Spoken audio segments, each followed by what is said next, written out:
You're watching BSB TV, your new home for rock and metal television. Just letting this stinger go. It didn't even want to go. Look at that. Like, it just wanted to. It didn't even want to work for me. That is ridiculous. This is why it's live. Fucking hell. Danny Marty Ray, we are Live! Fish. Does he get an air horn or a wah-wah?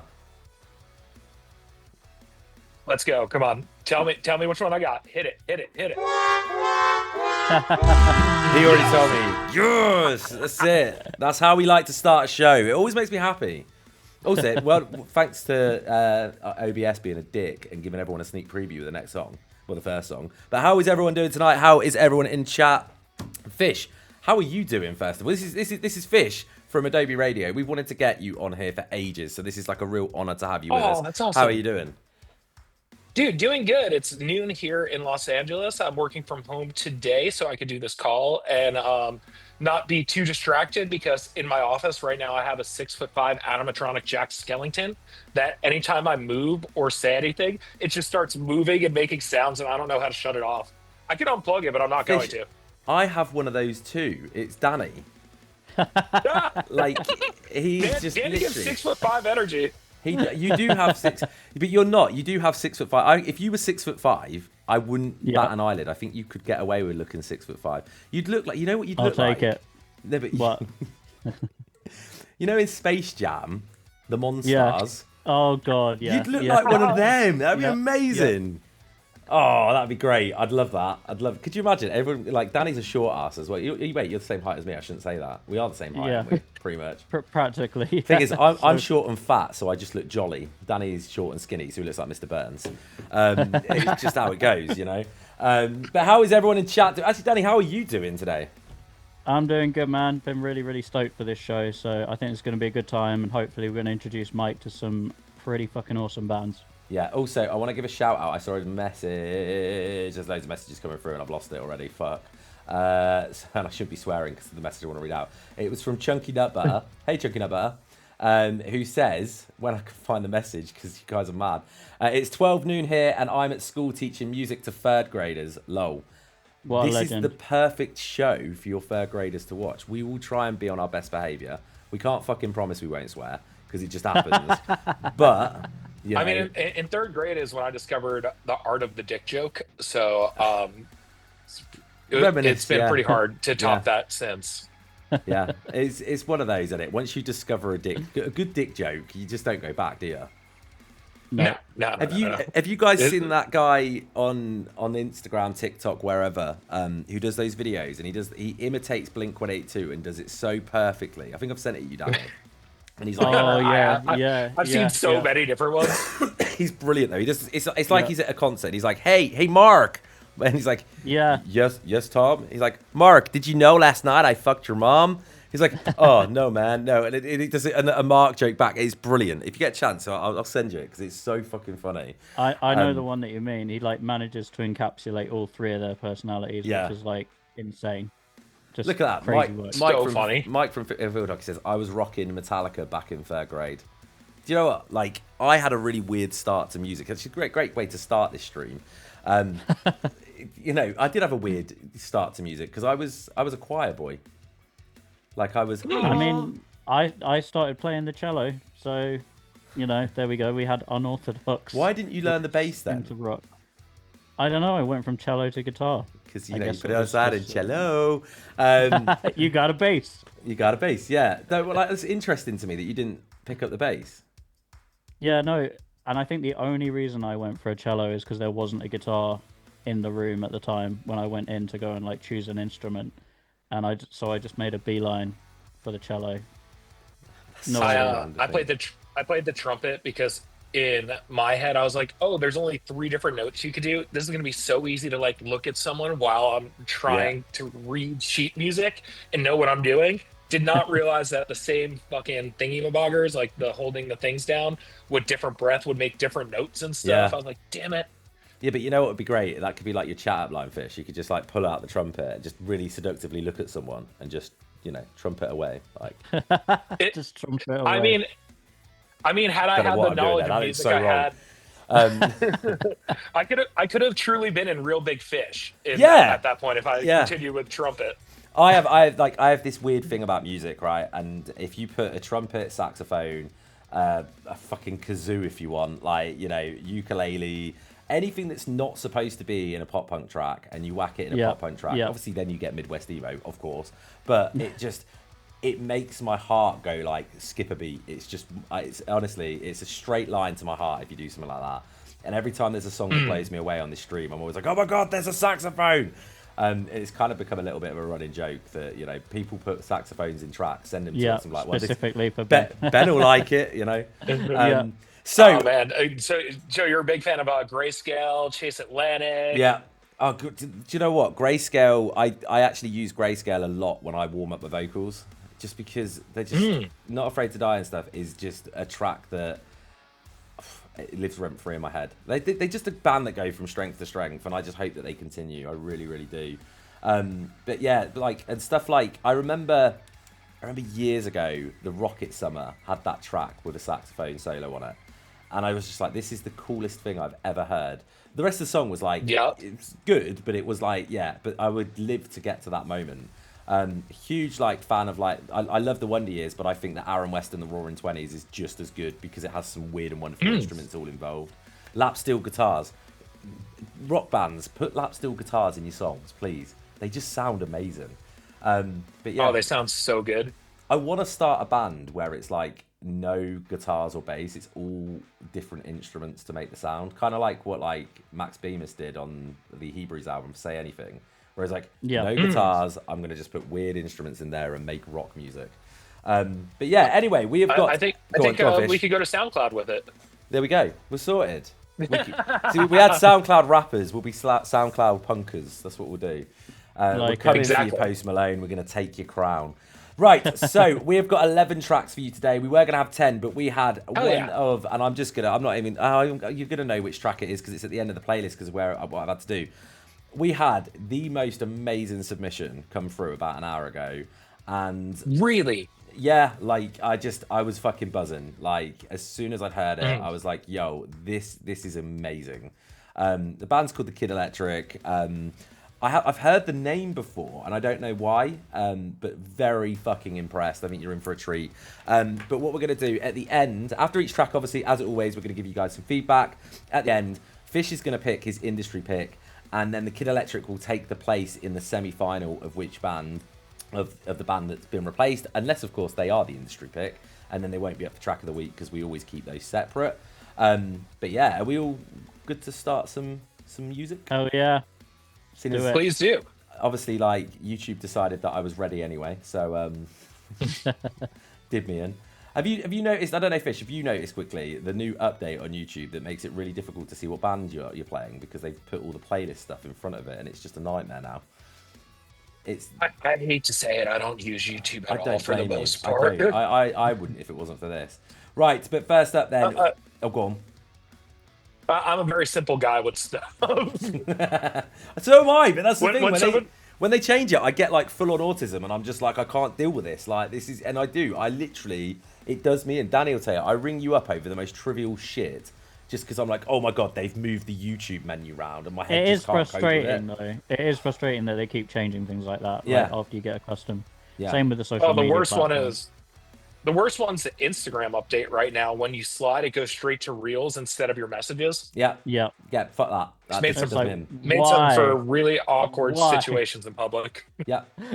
Horrendous. Absolutely horrendous. Right, first up though, this song is Kick-Ass. This is Patience with Nothing's Ever as Good as It Seems. And don't we know what we're just talking about?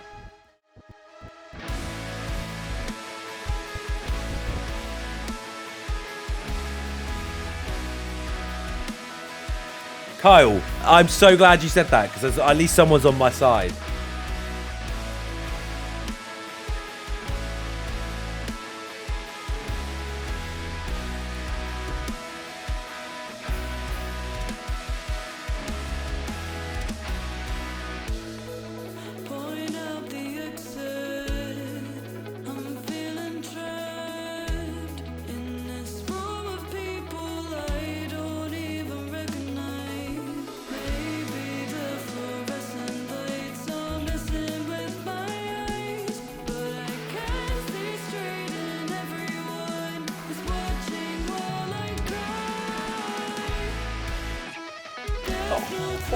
Oh, wow.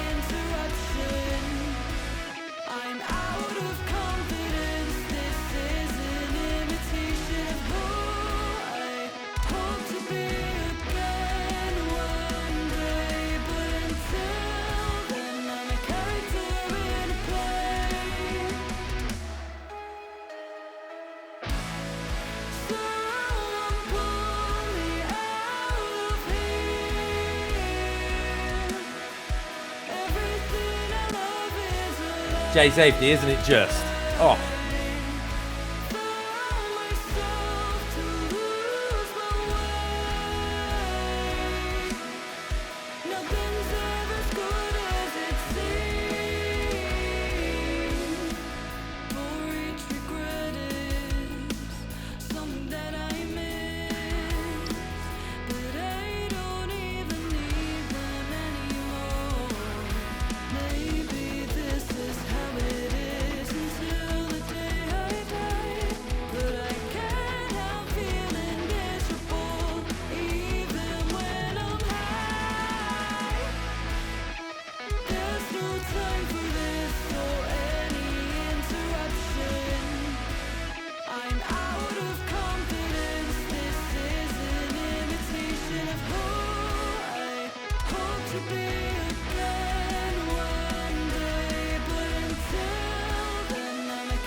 We love you too, Sapphire.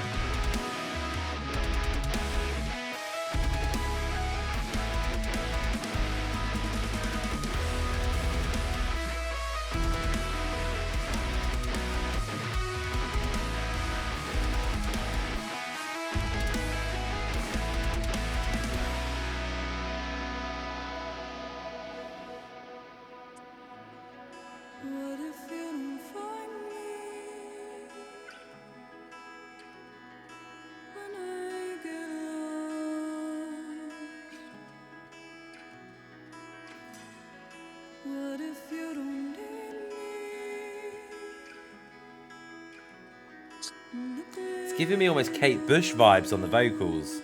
Yeah, a little bit actually.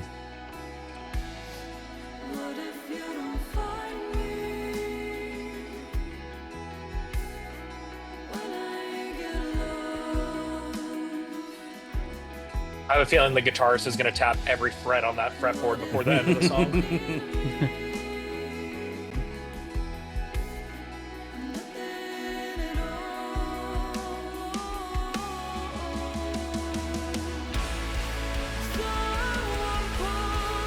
There you go. This is such a maturely written song. Written song. Written song, yeah. It's clever as fuck with the different sections.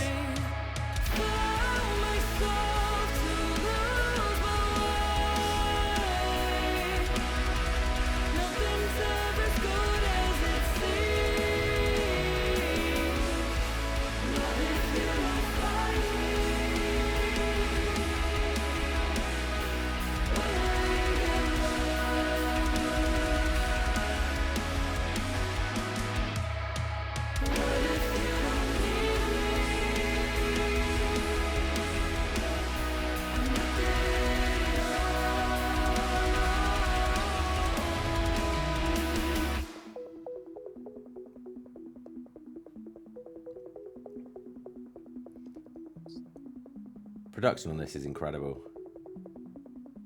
10 out of 10. Easily.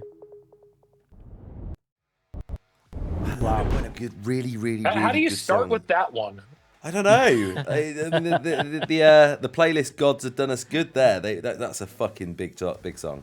That is. Very was, big song. Really is. That was like if Flyleaf, the 1975, the band Camino, and Deftones all got together.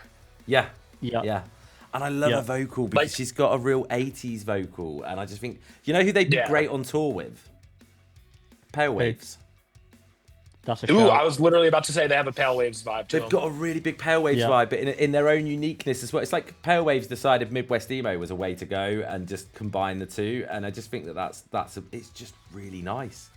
Really nice. It was really cool to hear the delay on the on the guitar, and then the delay turning into just like straight up tapping. Yeah. And I just think that it just works. And like I say, when you listen to a track like that, you sit there and go, these guys know what they're doing. Like they've already really crafted they've refined their craft. They know their art form. They know what they're going for, and they've perfected everything that they do.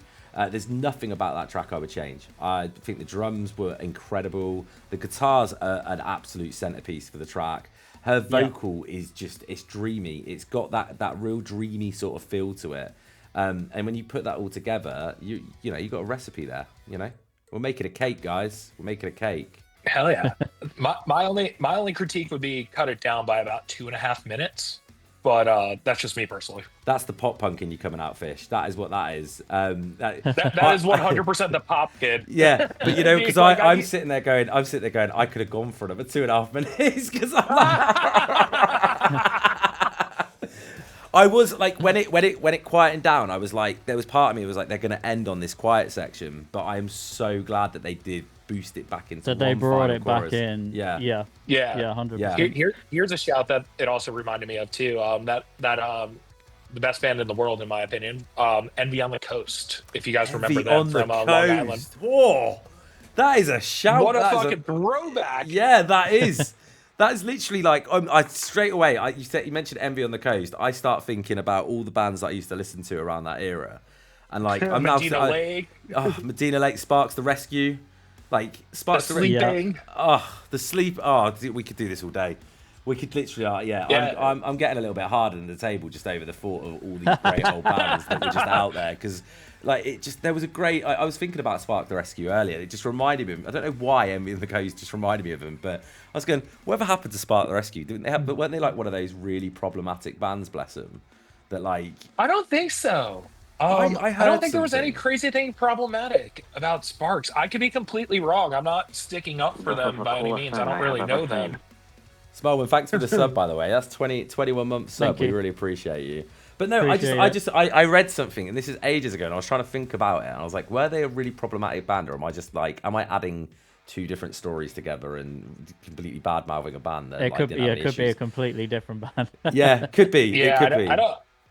I don't think it's them because what is it called? I do remember a lot about them, such as their songs Think Back to the Summertime.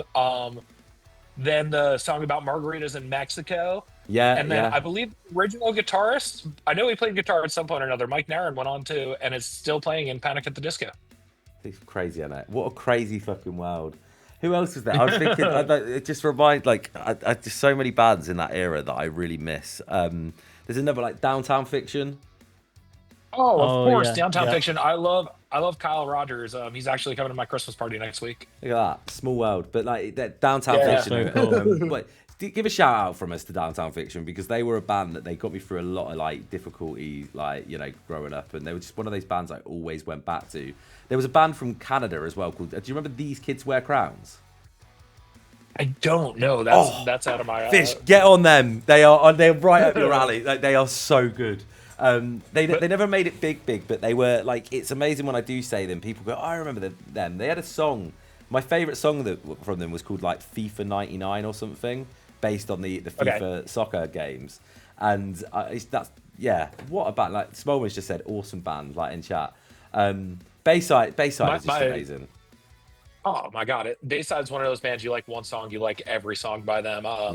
Going to their holiday shows and Taking Back Sunday's holiday shows growing up and Starting Line were like some of my favorite shows to go to. Like we drive from Long Island to Starland Ballroom for them, and that was the only reason I would ever go that deep into Jersey. Yeah, I don't blame you for that being the reason. But they just there's so many great bands that need to come back. We could just start. When We Were Young Fest next year should just be a bunch of bands that should just come back together. Like, there can't be any current bands. Their goal needs to be, they just need to get back a load of bands. Like, we're really fortunate in the UK as well. Like, we've just had Elliot Minor come back. I don't know if you remember Elliot Minor back in the day, but they were huge in the UK. I know the name. And they never really got a chance to break away from the UK, but they were so big over here. They've just done a tour last year, and that was amazing. And we're seeing so many bands. Like, look at Boys Like Girls. Like, they're coming. Yeah, Boys Like Girls are crushing it right now. Have you seen the UK run, Danny? Yeah, I have. Have you seen who's supporting them as well? Insane. absolutely insane. Now refresh my memory. I've forgotten who the main head support is, but Harry Radford band, Call Me More, are on it. Oh wow! Harry gets around, doesn't he? He's got every small tour. Industry, man. I know. Small industry. Oh god. Just had Not Katie's. Smallman had Not Katie's come back, a band from the UK. They came back and played his festival as well, which is it's so great to see. That's cool. But Patience. I mean, kicking Busted just toured with McFly, right? Yeah, they did the Busted versus McFly tour. They were both like on separate stages, like basically kind of battling. It was like a boxing thing almost, wasn't it? Yeah. It was like a kind of versus the whole interactive thing. Looked really fucking cool. No, Mike, you don't want to suggest that because you'll get Warped Tour removed from you. That's the thing. So what's crazy? What's crazy, Fish? So we got field hockey and they're playing Warped Tour this next year, and it all happened off the back of our stream. So we had Amanda Freeman on, and she picked 4 bands to play Warped Tour next year, which was just mental. And Field Hockey were one of those bands, and Mike from Field Hockey's in the chat. So you can have the When We Were Young Fest if you do split up and come back, but you will lose Warped Tour. And don't do it. I'm not going to say which one I would prefer, but yeah. Warped Tour. I'm not saying nothing. They're both great festivals that highlight our scene and are very supportive of the artists that we play on Idobi Radio, and I love seeing my friends get their flowers. Did you put the thumbs up way early then? It made me smile so much. But yeah, it's you know what? Like, there's so many great fucking festivals out there now, and like, I mean, I think everyone's goal has got to be at some point to get on the When We Were Young Fest lineup, because it's insane. Like, I mean, when they first did it, crazy. We I don't know if it was the same over. I mean, I was actually in the States when it first got announced, and I remember sitting there, and I don't know if you felt the same way, but we all sat there going, "Is this a Firefest situation?" Yep, everyone did that. They were like, "Yeah, that's obviously not real," and then it was, and it was like, wow. And then it got canceled the first day. Yeah. We had friends that went over as well, and they were like, we just don't know. We were watching videos of them. They were like, we're just here, and there's nothing happening, and we can't get in. Fun fact on that. Did you know, Ben, that Billy McFarland actually is trying to do Fire Festival too? Yeah. No, but it cancelled again, didn't he? I think someone... Yeah, a promoter sold just bought the name. Yeah, a promoter bought the rights and the name to the original Firefest, but he's now trying to establish Fire Festival 2 and get a load of people to invest. So, I mean... Oh, God. Madam Ferris says, is When We Were Young even going to be a thing still? I believe so. I don't think they've announced that they're not doing it next year, are they? I mean, I hope so. I hope they keep doing it. It really is a great thing for the scene. Like, being able to see like Mayday Parade in front of so many people and like this year when we were young, Simple Plan played like around 4-ish, I think, like a pretty early set comparatively. And I was in the VIP area. I couldn't get to the VIP area because there was a line so long to like just get in to watch Simple Plan. It was insane. So it's like, it's really cool that, I've never gotten to experience that in the US with any festivals. Yeah, we had it with like, I mean, I know like the Simple Plan played quite early at Download a couple of years ago, and that was mad. Like, they were so good that day. But no, don't you think as well, the new, obviously, Mayday Parade doing the Trilogy EP, and the Sweet EP especially, is made for festivals. It is such a festival EP. Like, is that the one with By the Way on it? Yes, yeah. By the way, is the opener on that one. That is the best Mayday Parade song in their whole discography, in my opinion. I agree. And my Spotify, so I just wanted to do this today because obviously our Spotify Wrapped is out, and I just thought I'd read out, and it's a good chance to do this.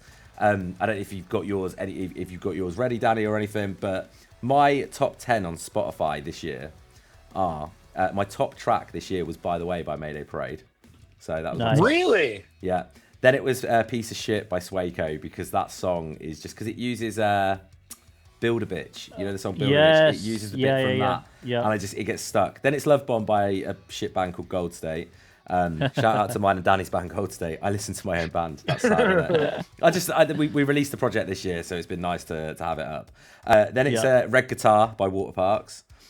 Pretty Face by... a smash. Oh, it's such a good... Water Parks is so good. Pretty Face by Hoodie Allen, which uses... Do you remember Jesse... What's it? Jesse McCarthy? No, Don't mention Hoodie Allen right now. My fucking guy from Long Island. I love Hoodie Allen. Literally, I go so far back with Hoodie. Like, I'll never forget the Boys of Summer tour. Basically, my brother Nicky C played bass for Hoodie for like 5, 6 years, maybe longer. Time is just whatever at this point. But those were like some of the most fun years of my life. Just going to Hoodie Allen shows, like when he was on tour with Bear, Super Duper Kyle. Then he was on tour with Fall Out Boy, Wiz Khalifa. Yeah. Such fun times. But Pat Brown from Sing It Loud playing guitar. His then song, Alex from Conditions. Yeah, but his song, Pretty Face, which he uses, Beautiful Soul by Jesse McCarthy. It's Jesse McCarthy, isn't it? You know the song? Yeah. Danny? Because I got you and your beautiful soul. Oh, yeah. It's done. It's great. And he mentions Lionel Messi in the song, so my kid loves it as well. Then I've got Jack the Underdog, Sad Today. What a banger that is. We love Jack. Rejects by Good Charlotte. Beauty School, but this is Beauty School, not Beauty School Dropout with Lately. If lyrics were confidential by Water School Parks, a little bit longer. Yeah, they stayed in school just a little bit longer, yeah. If lyrics were confidential by Water Parks, which is, I mentioned this the other day, is the song that they literally, they call out the whole industry. How many is that? That's 4, 8, 9. And then the top BSB band, well, I guess Jack the Underdog's on there, but Weymouth with Mola Marathon, which is, if you haven't checked that song out, guys, it's so fucking good. It's such a good song. We played it on stream and I fell in love. There's loads of I've got loads of BSB bands on here as well, and it's great. Like the Carousel Predicament with their Impaled by Unicorn song, which just takes me back to 2009. But Danny, give me a final word on Patience. Yeah, I mean, this was amazing. Incredible guitar work. That in particular really stood out to me. And then you've got that juxtaposed against such a vivid, kind of puncturing, beautiful melodic vocal. And that really reminded me, actually, vocally, of M from You Over Me in places. Like in certain bits, I could hear a bit of M. I thought it was really sick how they projected the lyrics onto themselves in the video as well. And the performance shots were fantastic. So I would call that like hauntingly beautiful rock. Yeah. It's awesome. One last thing on my Spotify Wrapped, I got called out and it said that I have the average listening age of a 21-year-old, which is... I was 46. To be fair, that is not bad. I've seen some people getting like 70 and 78 and stuff, so like you're doing all right. Yeah, probably. I was 46 and my mom was 20. It made no sense. There's something wrong there. That's a Benjamin Button situation going on. Right, next up then. My mom. I'll go on, Fish, quickly. My mom's like number one artist was like Knox. Mine was Third Eye Blind. I fucking love Knox. I love Knox. And Third Eye Blind as well. Next up mine was MGK. I'm not surprised. I am not surprised. Yeah. Next up then we've got Screwed Ends with Sinners.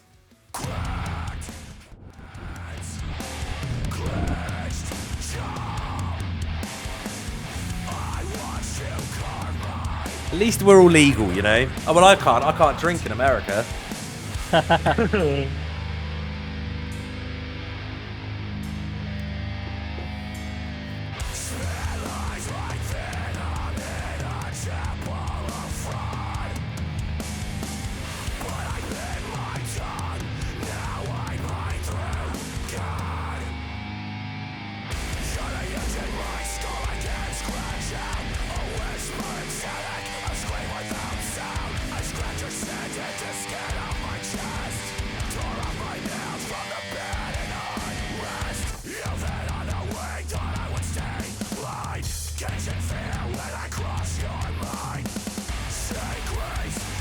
Oh, yes.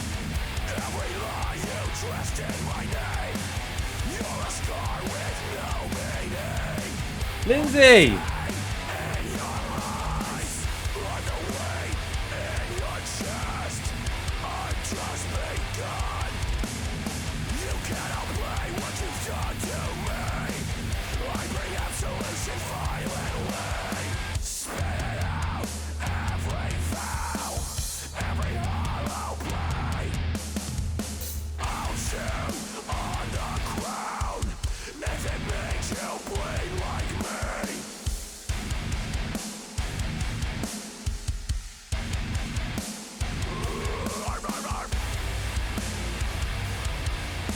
Hey, Kyle, you can spin kick Danny's nan, it's fine. She throws down in those pits.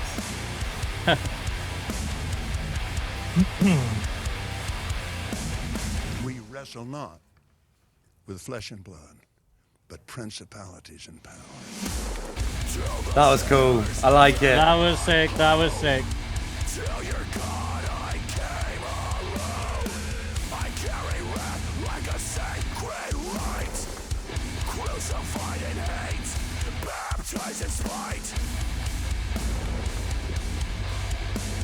Fish, is this pop punk enough for you?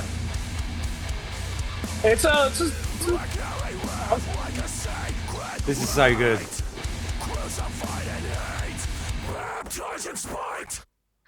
Oh no, don't end there.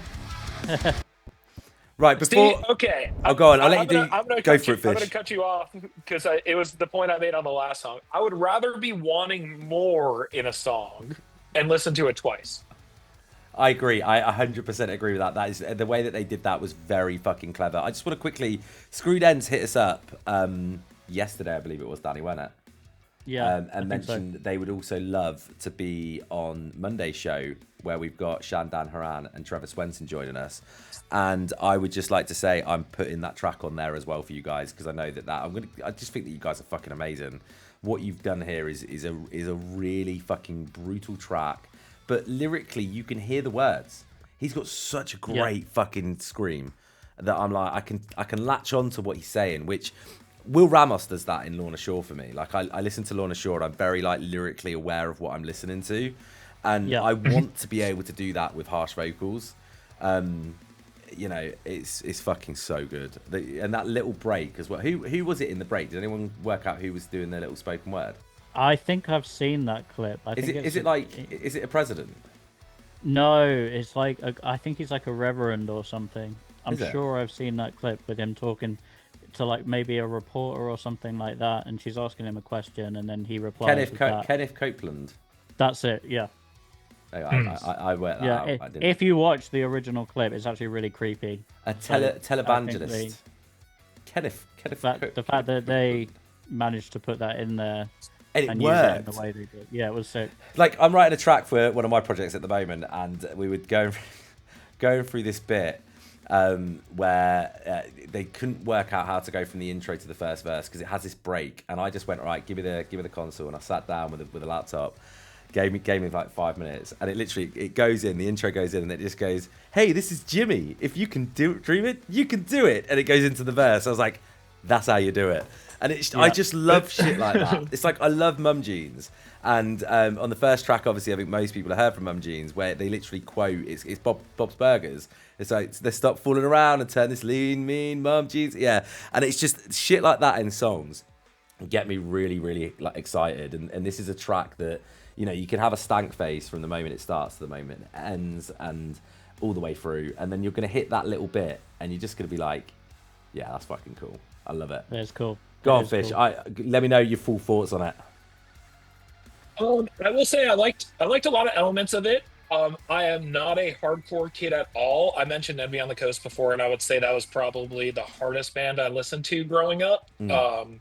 So yeah, this was definitely not my cup of tea, but if it came on at the gym, I wouldn't turn it off. There we go. I'm just gonna. I did like the arf arf situation or whatever sound they made. Arf arf. I love a good arf arf. Danny. Yeah, extremely hard hitting with this one. Absolutely packed to the brim with gritty, harsh vocals.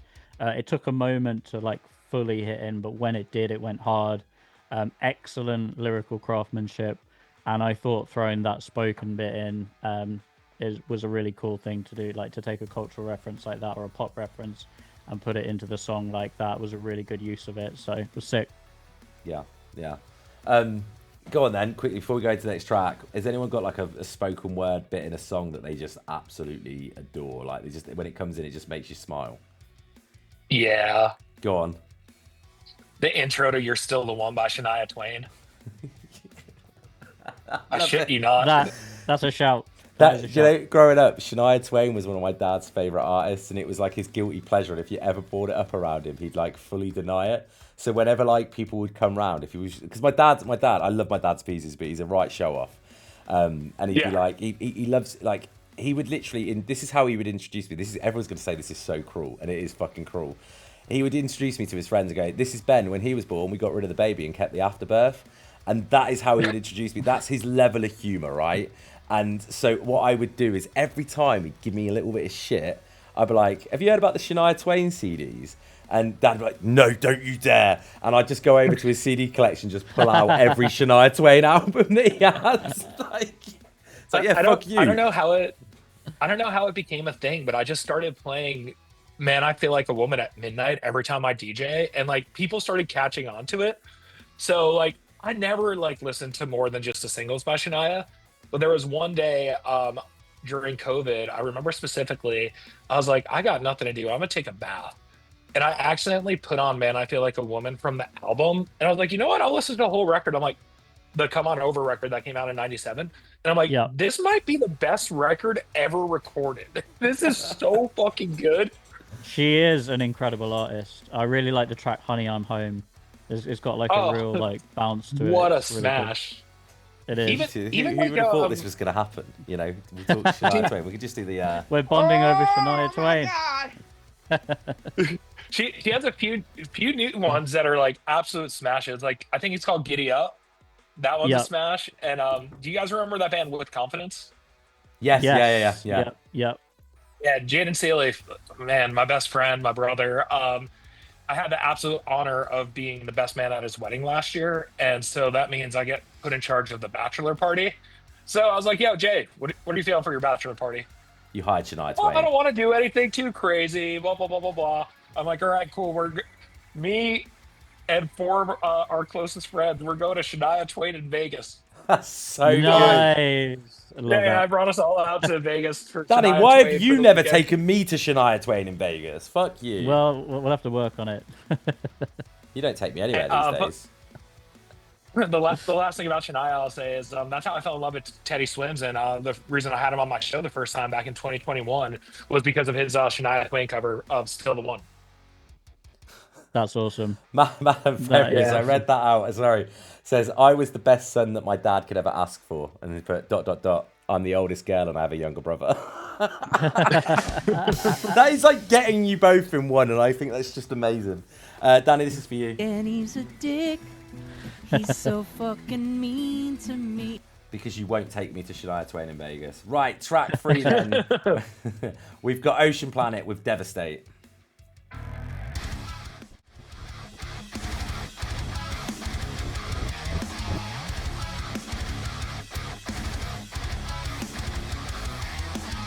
Jimmy, do it.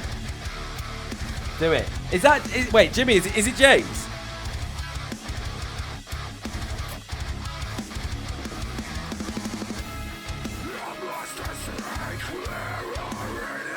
Hey.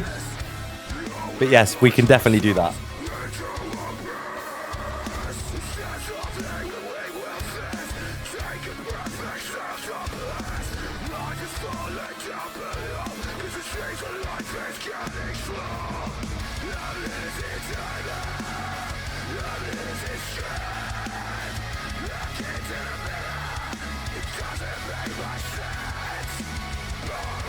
Oh, that hurt.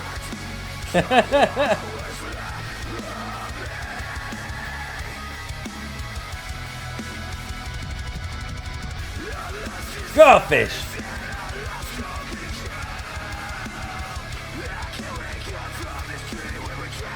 That is such a nice guitar as well. Yeah, that is. It's because it's see-through, it just gives it that little... I'm so glad I wore pants. I'm not wearing pants. What? I thought nobody was.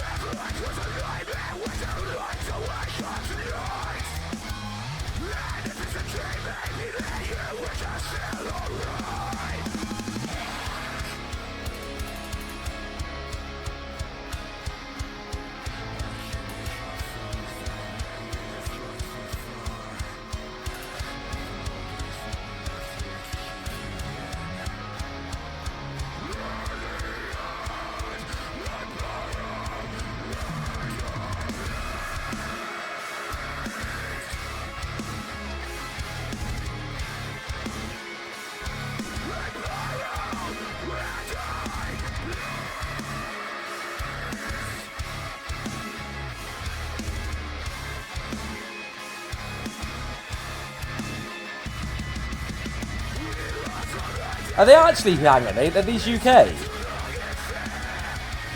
Yeah, I think they are. These are a reaction band, are they not? Oh, they are, aren't they? Yeah. Yeah.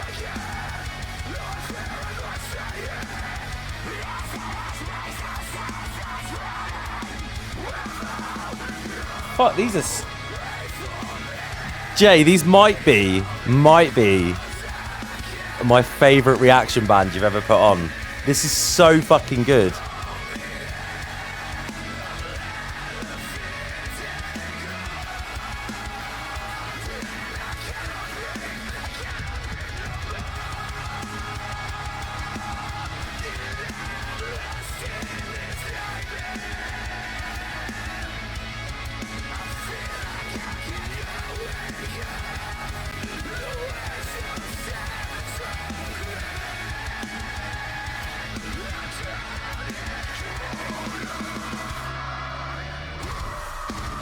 Oh.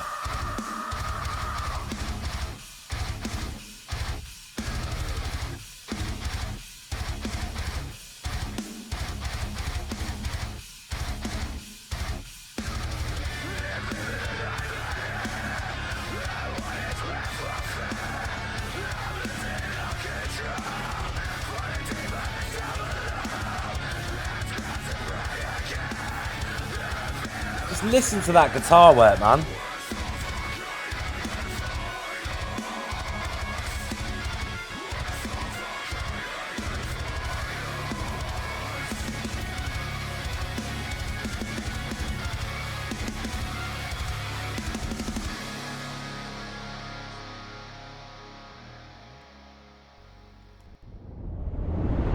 Whoa.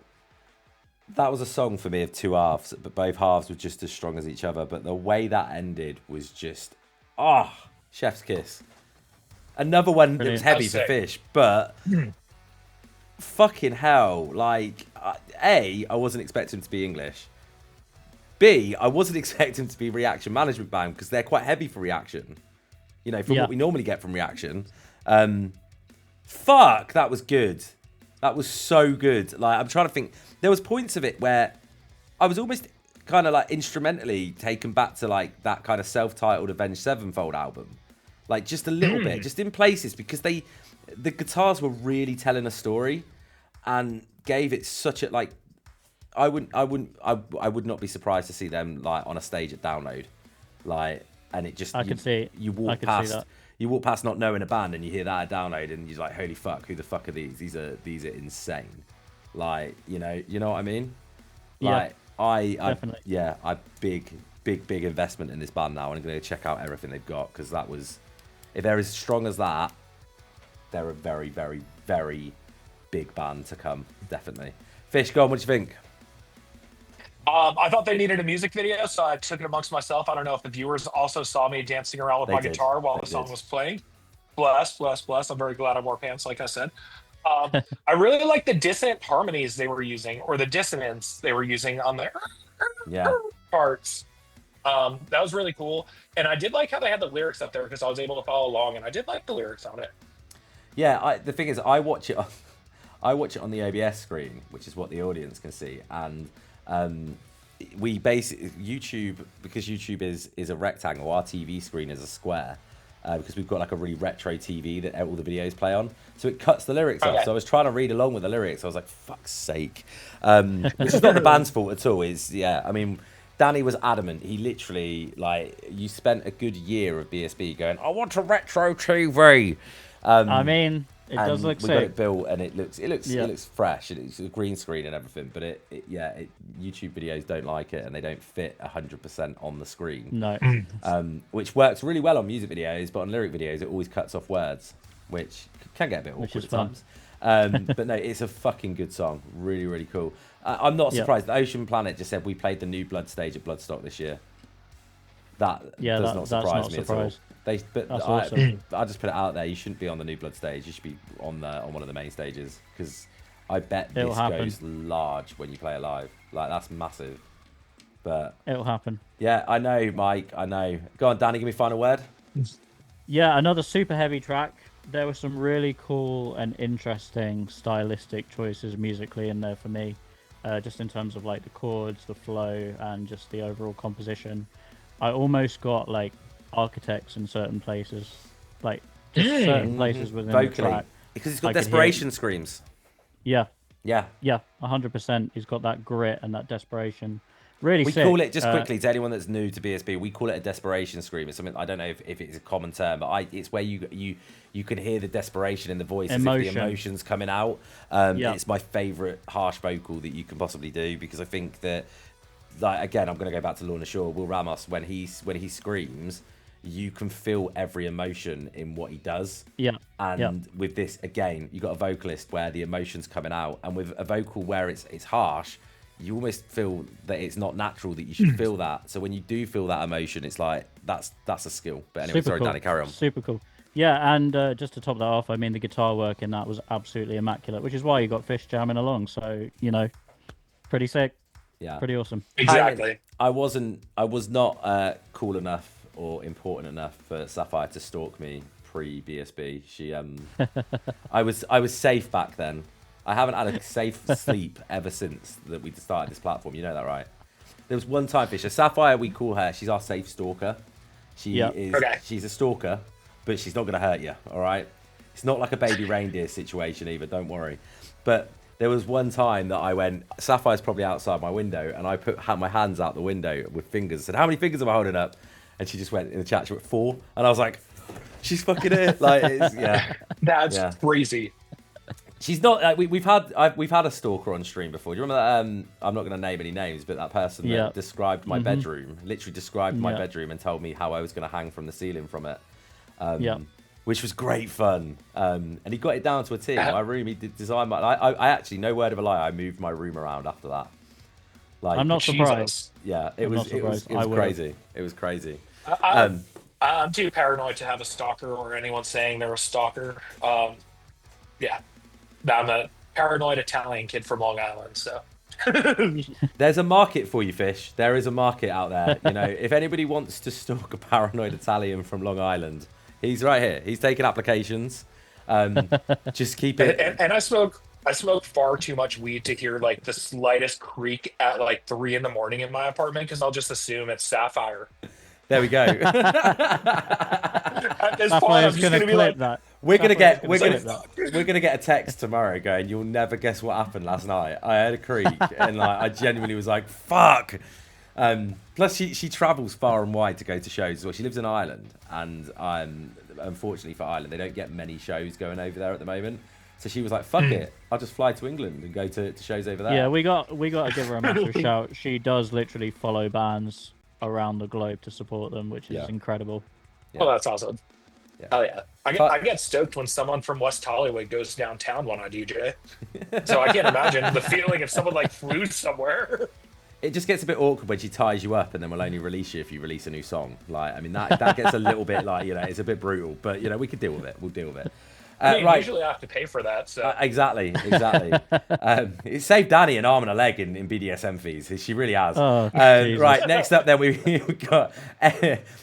Also, shout out Chris Roden, who told me to be on my best behaviour today. Next up, we've got Echo of the Unseen with Master of None. This is a still image, guys.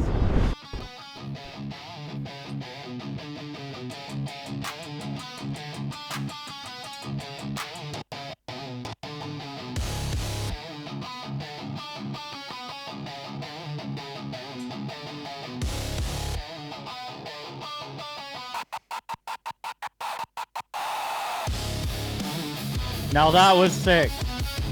That was really cool.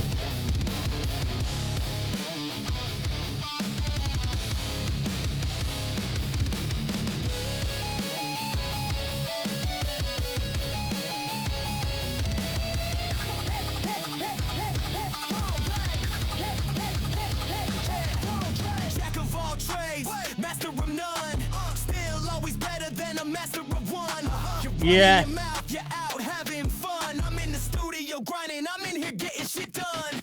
Fuck yes! Yo! This is so fucking good. Oh my god.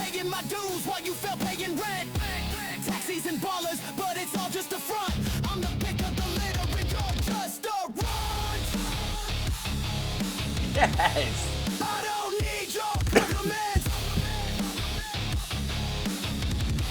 Keep the applause to yourself. What? I build my own confidence. Despite the cards I've been dealt. What the hell, man?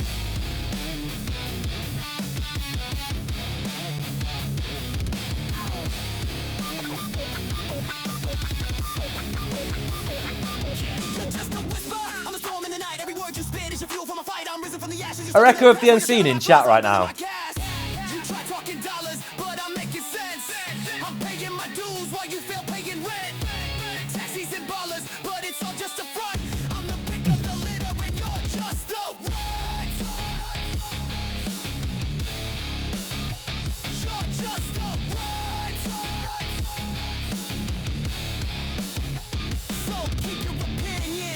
Take the crown.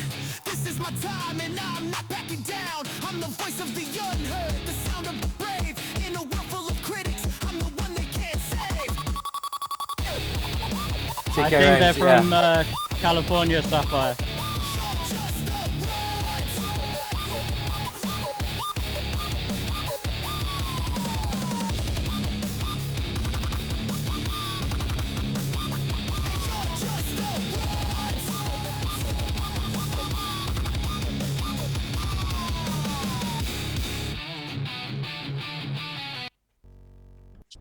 Again, another track that's completely done me at the start. No. That Oh wasn't man, done. Mate. It was not done. You guys need an option. I don't know if your public transportation has this. Like, do you know like emergency stop things? Yep. Yeah, you need that on that show because I mean, I think I have a haircut appointment and I have my industry pick right now. That is a fucking smash! Oh Giving my it god! away. I was going to good. say something similar. Like I'm not gonna lie. Like that is up there for me. That's a fucking big That's huge. big. It's song. like if Hoodie Allen, Fever 333, and Bring Me the Horizon got together, I feel like that's How what would come weird out. is that you said Hoodie Allen? Because I was going to say if Hoodie Allen and Sullivan King had a baby. Really Yeah, interesting. That's bizarre. Like Okay. because I was like, he's got Hoodie's flow, but it's got. Have you heard Sullivan King? He does all those like, oh god, he does stuff for like Papa Roach. Oh, he's just fucking insane. But like instrumentally, it has that kind of Sullivan Kane dirty kind of like you could play that in a club and people are going to be like having a great time. But he's got like that flow that is I stood up. Like I stood up, I was that impressed, and you know, It's I'm incredible. Like, holy shit! Like I stood up with my guitar. I figured every time there's just a still image, I'm just going to showcase another guitar I have because I never do video stuff like this. But I had to put my guitar down to just sit down and take in the track. I'm like, I can't keep fucking around with my guitar. This is a smash.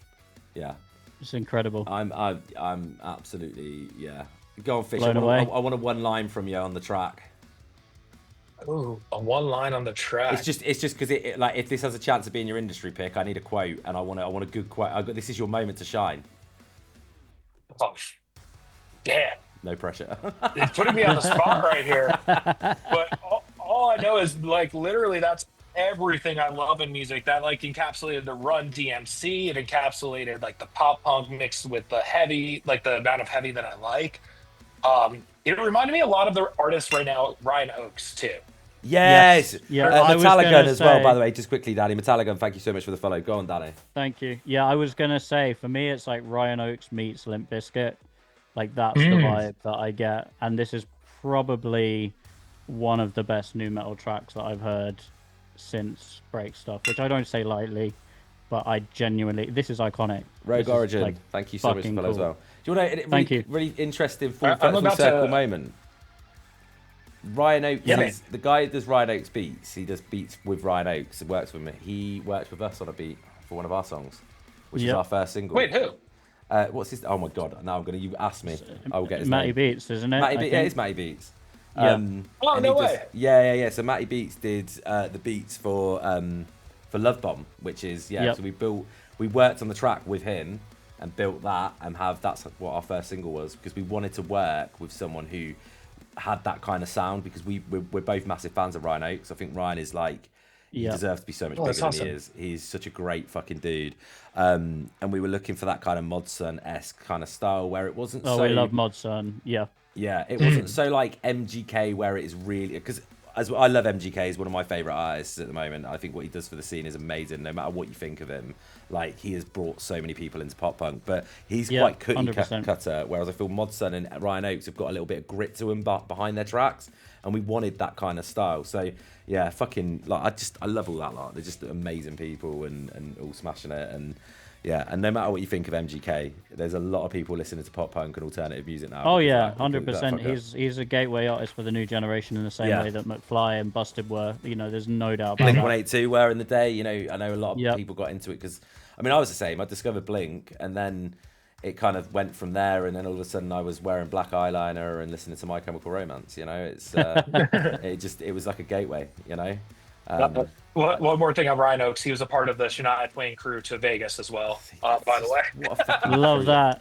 We will get an invite to that next time round. All right, that is. I hope so, because I'm getting very jealous right now. I have to say. Doesn't take a lot to get Danny jealous. On MGK and Modson, like, they've done such incredible things for the scene. Like, they were on Warped Tour together. I believe it was 2012. Yeah, they were both on the Marley stage. I think T Mills was on that one too. Yeah, Mike Posner might have been on that Warped Tour as well at some point or another. And it's awesome to see that, like, even as big as MGK has gotten in it, same with Mod. It's like there'll be random nights in West Hollywood when I'm DJing at this bar on the rocks, and they'll just show up just because they want to have a good time and hang out. Like, they'll just be there sipping on Shirley Temples, just like talking to everyone. And it's the coolest, like, most inspiring thing to see, like, artists that have such a big fan base and can't really walk anywhere without getting noticed at this point. Coming and just hanging out and just, like, enjoying music with everyone else and talking. Yeah, you can really tell that they give a shit about the scene, and that's the fucking coolest thing. Also, yeah, like the most I knew about MGK before 2019, and no disrespect to him, just was never really my scene. Was he was the dude who showed up to emo night smoking blunts with Young Thugs sometimes. Yeah. It was always awesome to see him, and he was always like the nicest dude in the world every time he came through. And to this day, still is the nicest guy whenever he comes through. Yeah. Danny, we done a final word? Yeah. Yep. You have done final word. I do that. Once a show, Fish, I forget if Danny's done a final word because I'm having too much fun. One final thing on MGK. He definitely did win the him versus Eminem rap battle, and I will hold anyone to that. Why are you all moaning at me in the chat? Next up, then, we've got this. Mel, I am so sorry if I say your last name incorrect, okay? Because I am so bad at pronunciation. Danny, do you want to give it a go so I don't butcher it? I mean, I can try. I'm going to say Senese. Yeah, Mel Senese. Tell us how you prefer us to say it, because we want to get that a bit right. But this is Mel Senese or Senese with Protector. I would say Mel Senese 47 and then sell that scent at Le Labo.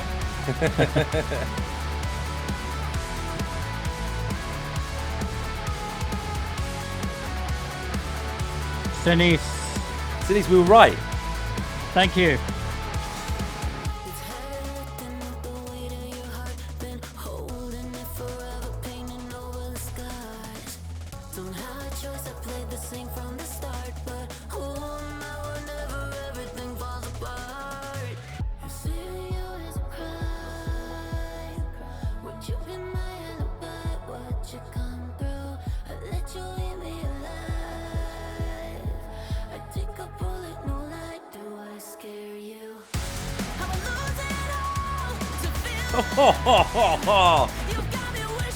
Wow.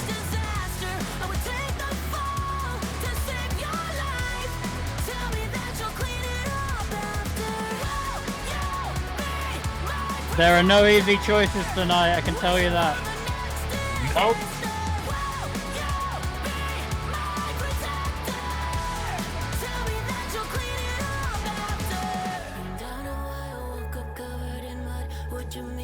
This reminds me of the baby of the first Paris EP mixed with the first Paris album, what it would have sounded like together. Yeah. That's a shout. That is a shout. Yeah.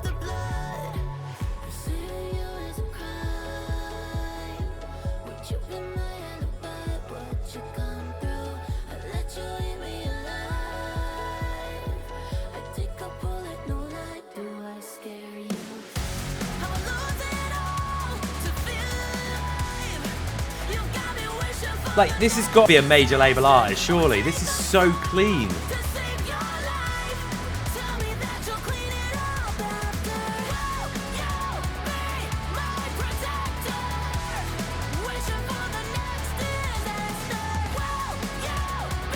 I'm singing it already.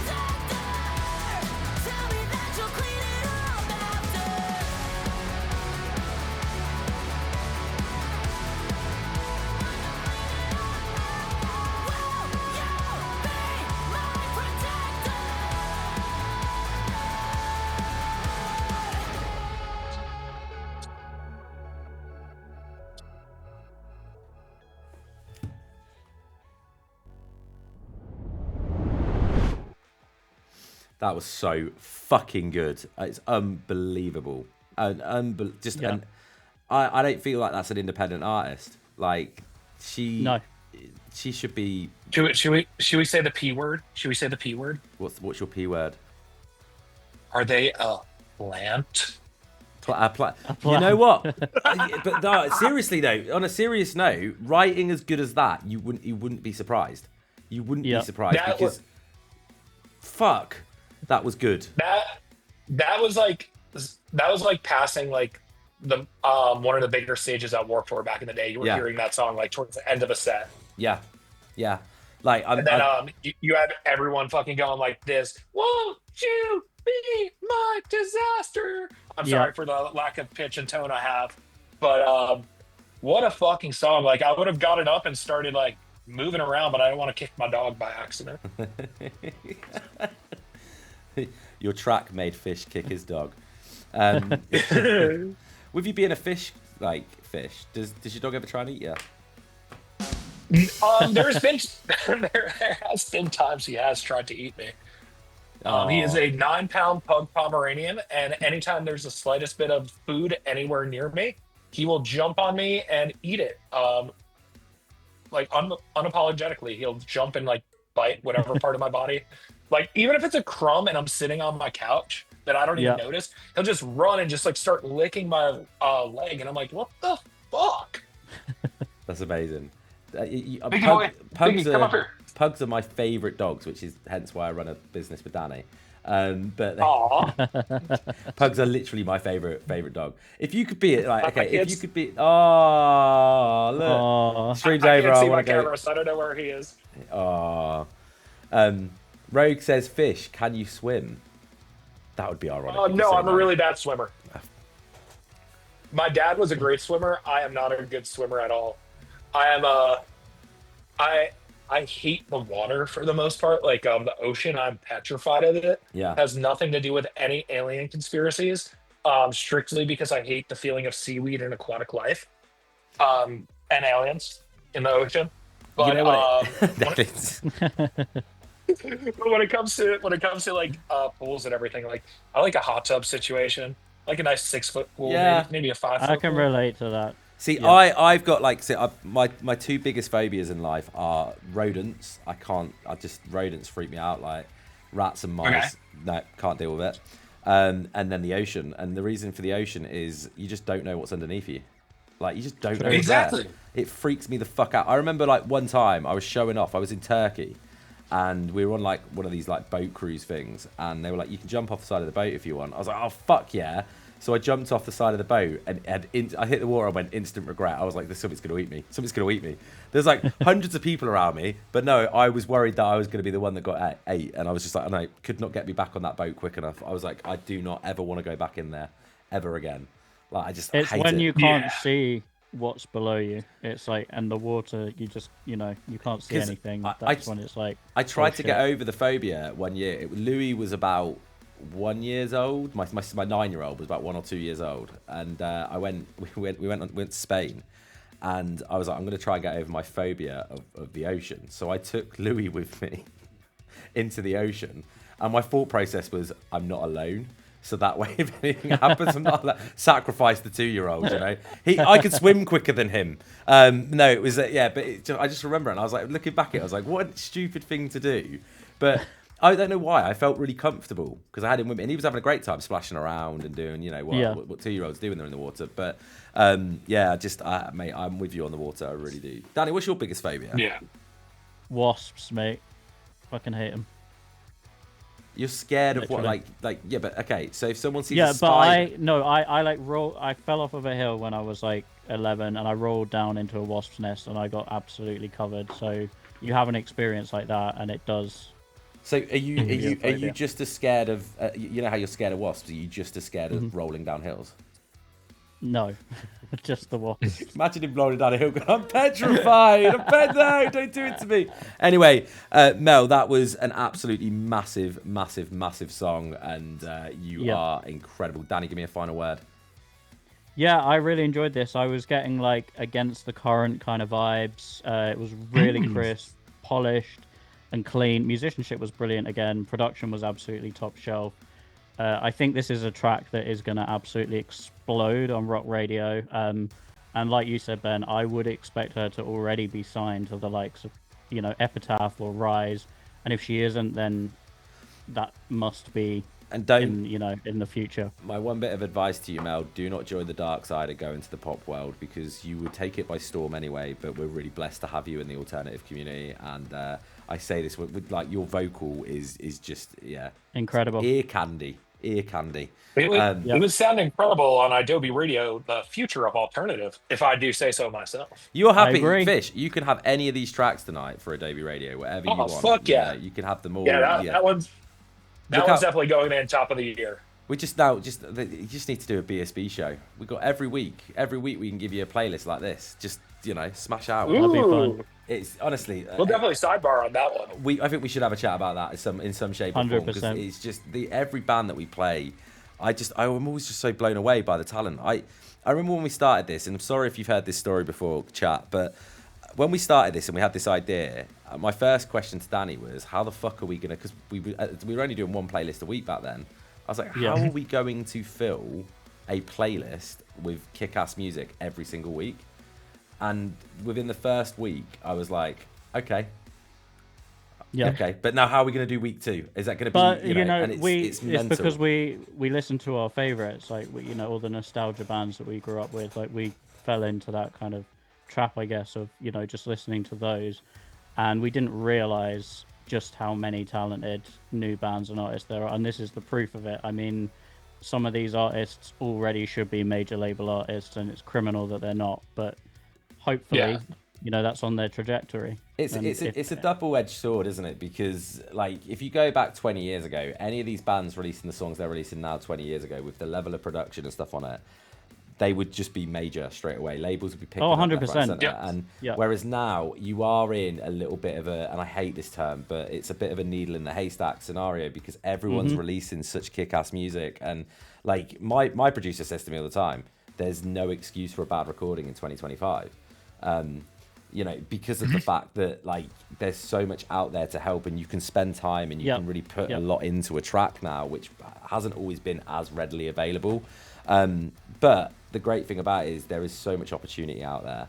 And we are really proud here at BSB, we're able to create those opportunities and push these bands and artists forward, because they deserve it. Like, I mean, I just, shining our halo a little bit. Like last week we had our good friends in Hell Can Wait opened up for the Ghost Inside, who took a break from their Bad Omens arena tour and did a headline show and asked us to put on, put on Hell Can Wait, who they discovered from BSB. So, we want to do more of that, and there's more coming. Like we've had bands go out on tour with like Elliot Minor here in the UK, and like play different festivals here in the UK and over in the States, and we got some kick-ass shows coming up as well. Like this is one of them, of course. I mean, having Adobe on's been a big ticket moment for us, because we wanted it to happen.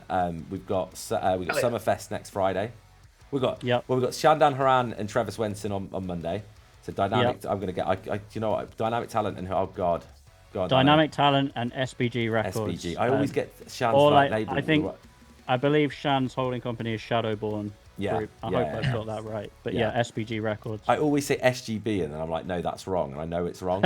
And then we've got Summerfest on next Friday. Who's the headliners for Summerfest? Is Post Malone's the headliner for Summerfest next Friday? I think next year, Post Malone. I'm pretty sure Ed Sheeran's doing it. Muse have been announced, which is sick.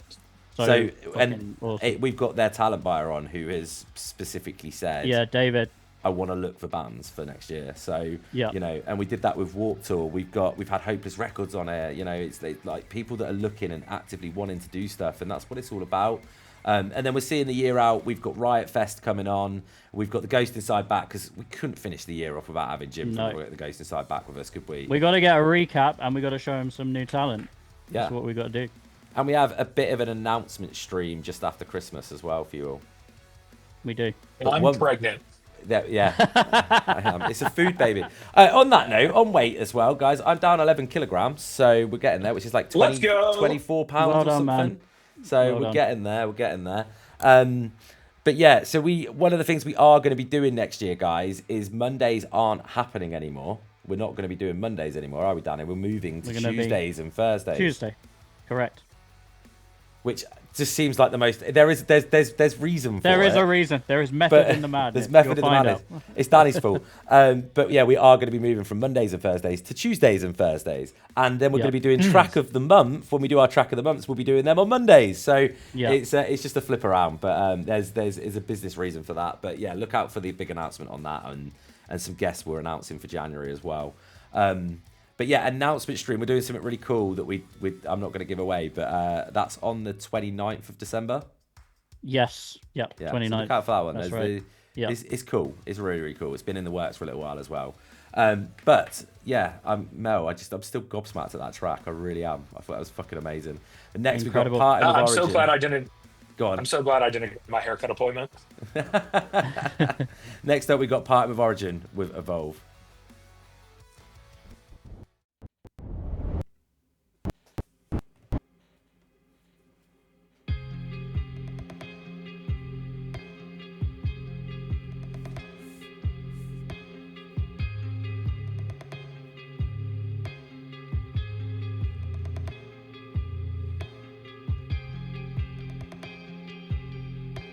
Yeah, Smolman, we had such a blast with you. We can't wait to have you back on.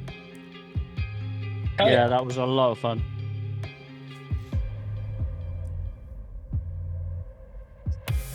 Time slips by like grains of sand, pulled away by the riptide.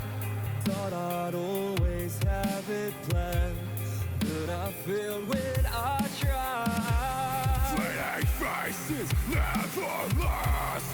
They come and go in an instant, but the shadows that they cast are far from being distant. They can't help you anymore. Walk alone, pick yourself up, fight broken. I don't know where you've been so, but growing up is just growing more. Animal lives, the battle lives, let it go. Conquer and evolve.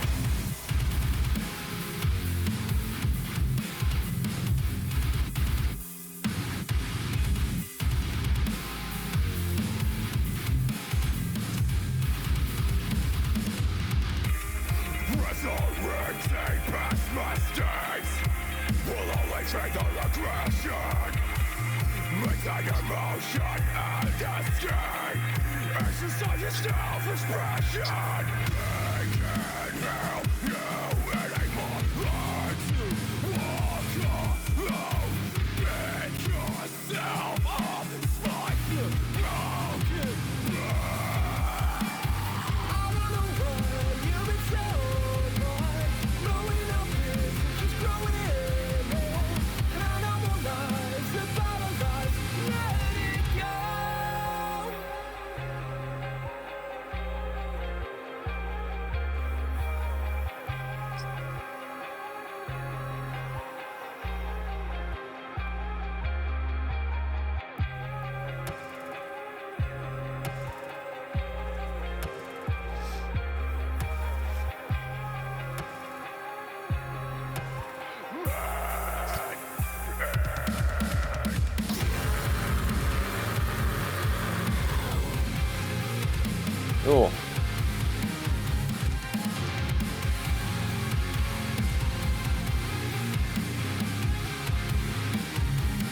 It really, Ethan, it really is. But this is incredible.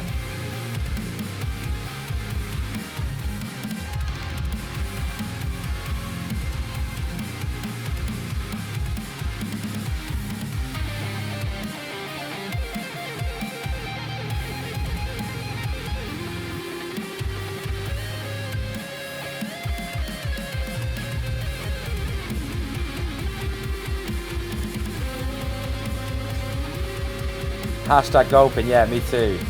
I'm digging the being as an ocean vibes. Yeah, I can hear that.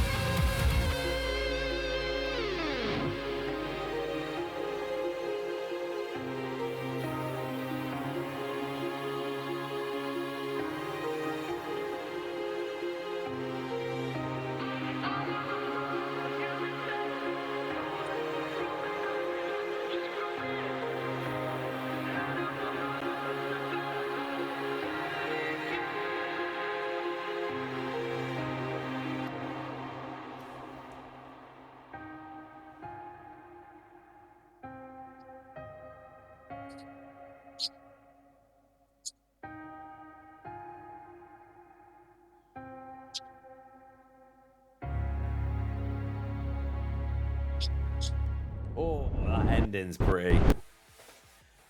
What Nice. a track that is for them. Like, Part of Origin, like, we played them a couple of times on stream.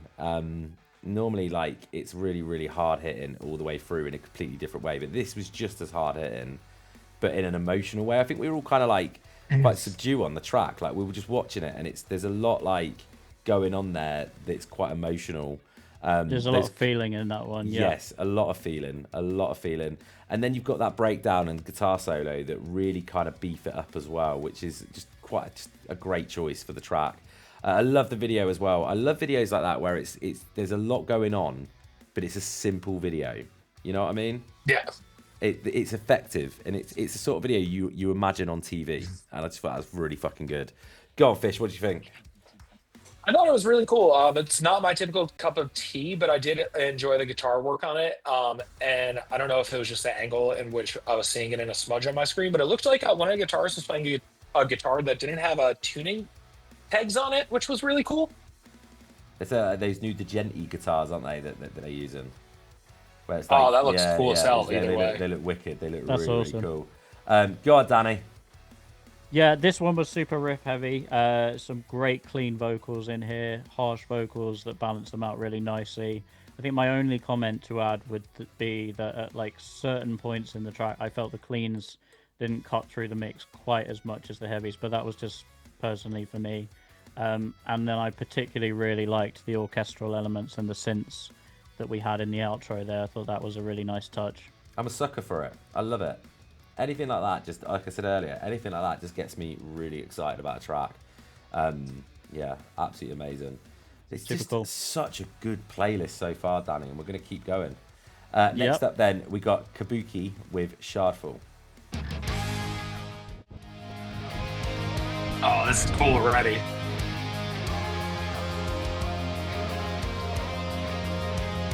Mel, they are based out of the UK. The intro kind of sounds like it could be a Christmas song. Yeah, it does, Does doesn't a it? little bit. Yeah.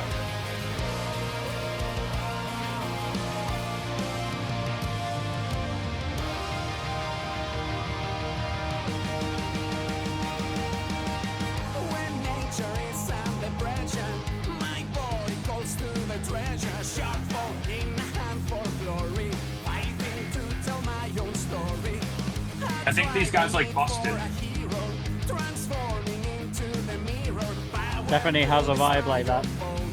And these are based in London.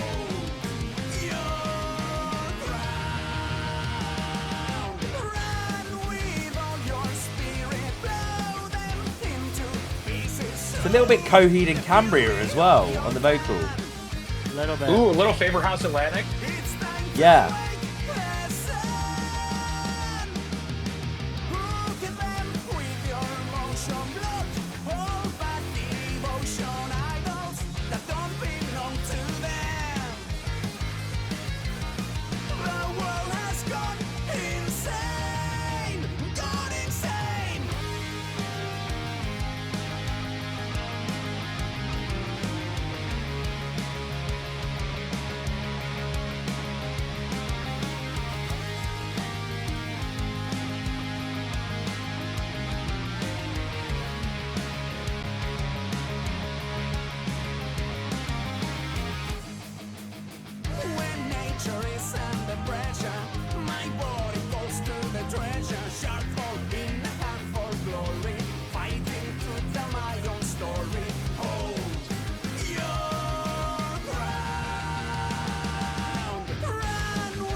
Primus gives a good shout as well, Stormwood, because I was thinking almost like Coheed and Cambria and The Darkness had a baby. Oh, that's a shout. That is a shout.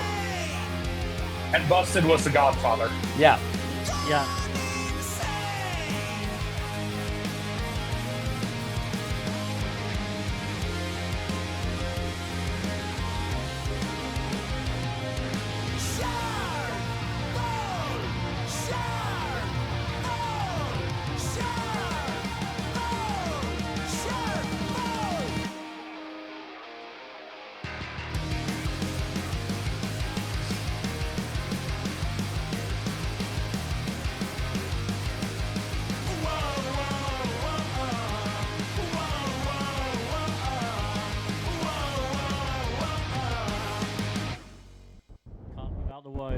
You've got to have the pleasure ways. Yeah. So we've played this band before, and we love the other track they played. They had the video, if you remember, Danny, with the ice creams. Yeah, they've got a really, really cool sound. Really cool sound, and this is just a really fun track. Like, this is such a positive song that is just going to make everyone dance and just bop along, and I bet it's so much fun to play live as well. I wish they had a video for it. I really do, because I'd love to see. They've got a really unique style with their videos as well. I'd love to see what a video to this would be. It wouldn't be what you expect either. It'd be so random and it'd be crazy. Amazing. But definitely getting the Coheed meets the Darkness kind of feel. I say we've got Busted as the Godfather. I imagine it was like Matt and James from Busted were there while Charlie snuck off to go be president, and he ended up godfathering this child. But yeah, really fucking cool. Massive chorus. Really, the intro, like you said. You know, when I nearly shouted out, I could imagine this going into "Where Are You, Christmas" from The Grinch, like a pop punk sort of cover. And then the first line came up, and it was like "when." I think he said "when," and I was like, oh, "It actually is." And I was like, "No." But it's such a good fucking song. Go on, Fish. What do you think? I would say that's a total banger of a track. I like how the accent came through while singing. You don't really hear that very often. I feel like everyone has a very neutral accent while singing in this scene, so that was really cool to hear. And yeah, it's a smash. I definitely would not skip it if it came on. Definitely. Danny? Yeah, I definitely got the Coheed vibes for sure. And then when you mentioned the Darkness, I was like, yep, that's it, 100%. That intro that they had at the beginning wrote a big check, which with a track like this, you've really got to be able to live up to Cash when you get to like the chorus. And they definitely did that. They've got elements in there of hair metal, pop punk, power pop, all of those things, which is super cool. It's upbeat, catchy, and it's just really cool. And those woes are stuck in my head already, so that's a good sign for the night. Yeah, you can't beat a millennial woe. Going to bed going, whoa, whoa, whoa, whoa. Yeah, it's great. Really well done. Next, then. Do you know who it also kind of reminded me of, especially with the O's? Here's a little bit of a deep cut, especially for you, Ben. Patent Pending. We love that band. We do love Patent Pending. And Joe's responsible for a lot of the new water parks production and co-writing right now. So. That's crazy. Yeah, that makes sense. Him and his engineer / mixer / good-looking fucking boy, Nick Zananti. Both Joe and Nick are crushing it right now, which is awesome. It's great to see. Nick plays in Patent Pending from time to time too. Yeah, I could be wrong on that. But it's great. It's great to see them doing stuff like that as well. And like, I mean, water parks you've got to have someone with that pop sensibility behind the behind the mixing desk. Yep. So it makes it no surprise to me that that's who it is. Yep. Especially now that, I mean, like, because if water parks, like, they went from like being just a normal band, in my opinion, which is not a problem. I love all their early stuff, but then they kind of signed. Do you remember they signed to that like rap label for like one of the albums? Oh yeah. And then they moved over to a different label. Then they went independent, and they're now independent, aren't they? Like, they're not even they're not even Madden anymore, I believe. I don't know what their situation is. I saw them post last year. I saw Austin post something where he said he's felt the most vulnerable he's ever felt in the music industry, because for the first time in their career, really, they're independent. They're not sure where they're going. They are going to be releasing new music, but they're not really sure. I think they have got a label now, actually. I think they have just signed a new label, but they didn't have a home. They didn't have somewhere. You know, they weren't working with Madden anymore, which surprised me, because obviously, like, they even reference Joel and Benji in their lyrics, you know. and they were really close with Madden, and Madden really helped develop them.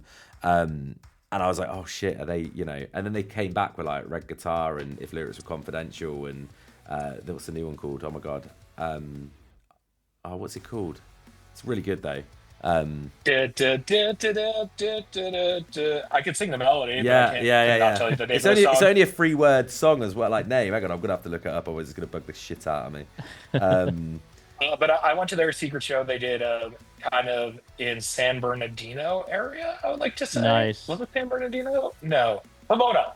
Yeah. I went to their show in Pomona. They did back in September. The thing sold out so quickly. It's just so full of energy. It was so good to see the boys back on stage for the first time in a while, and really excited to see what this new record holds for them.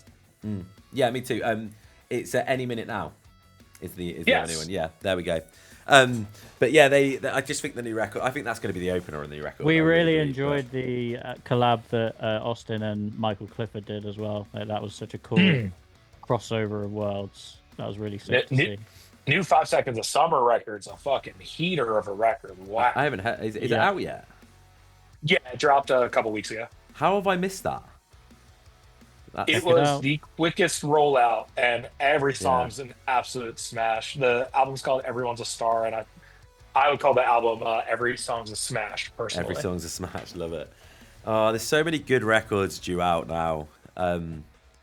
Yeah, I have I'm still waiting for the new Mum Jeans record. That's up there for me, because I feel like they finally, I mean, they've always been great, but they really found their own on like Sweet Tooth, and I was like, there's a band that is going to be huge, and I'm just waiting for the next. They did that Armada County Fair track, and I was like, that's fucking amazing. And then I'm just waiting. I feel like I'm just forever waiting. And they keep being little cock teasers on fucking like social media. They do. They post all the time saying that they've got and they never. They're the sort of band that we're like, we got some big things because we're going to announce tomorrow, and then they announce something like, we're nearly at 1 million plays on this video. Can you get it to 1 million? You're like, fucking dicks. Just release new music. I don't have enough hours in the day. I know. I can only watch it so many times. I know, exactly. Right, next then we have got, this is Passionflower with Save Me.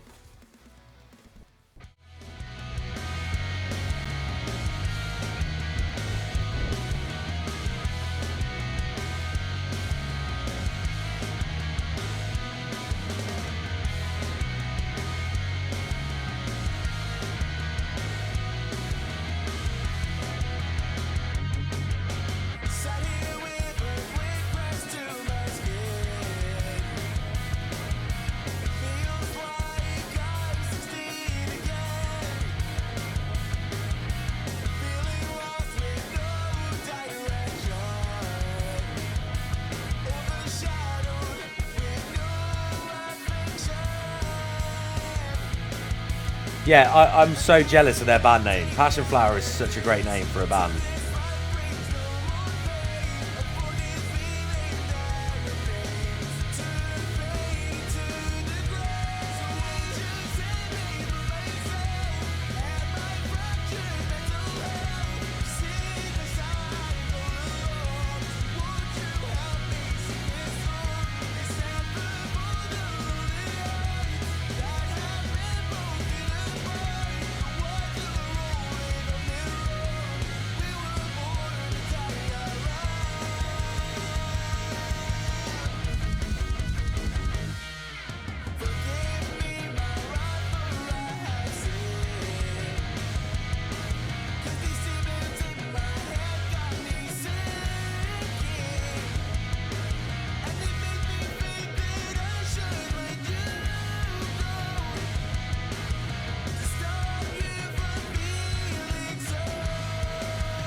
female thing. Yeah, I can see that.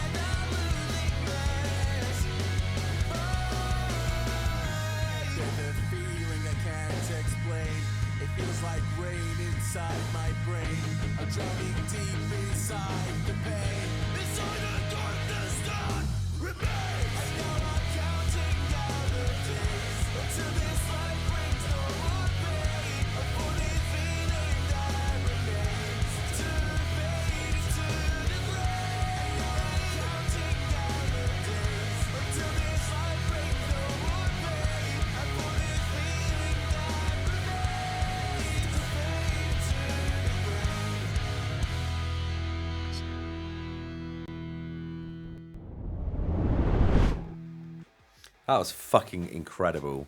Like, it was almost like giving me that same vibe that I got when I first listened to Funeral for a Friend. Ooh, what a band to call back to. Really, really, really got that vibe. Like, it's got a real modern version of those early Funeral for a Friend records, and that it's great sound.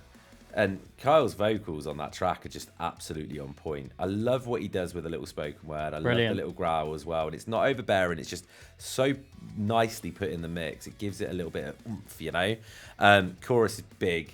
There's another band that it's reminding me of, and I can't for the life of me think who it is. But very, is it the Early November? It's not, but that's a good shout now you said it. Yeah. I was going to say, they kind of remind me of like a band that would be from New Jersey, like a Hidden in Plain View or Early November, or Hidden even like Plain a View. Movie Life. Hidden in Even Plain though Movie View. Life's Long Island.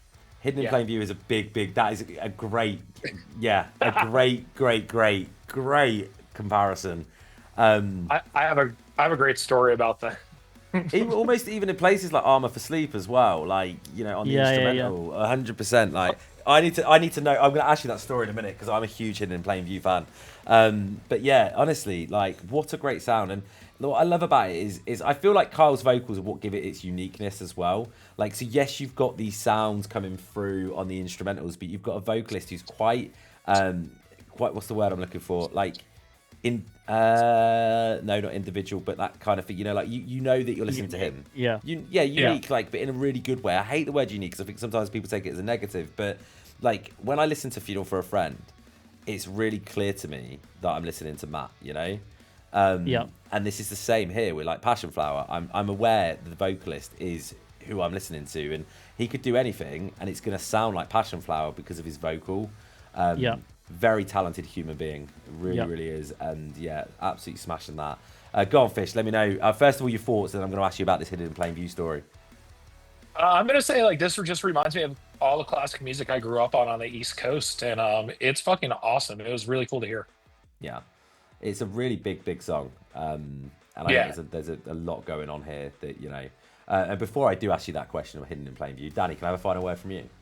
Yeah, so Passionflower, really cool artist. They've got the nostalgia down, but they also have that kind of fresh, cutting alternative sound to them as well. So they'd fit onto a multitude of lineups. Like, you could see them on tour with a band in the post-hardcore realm, for sure.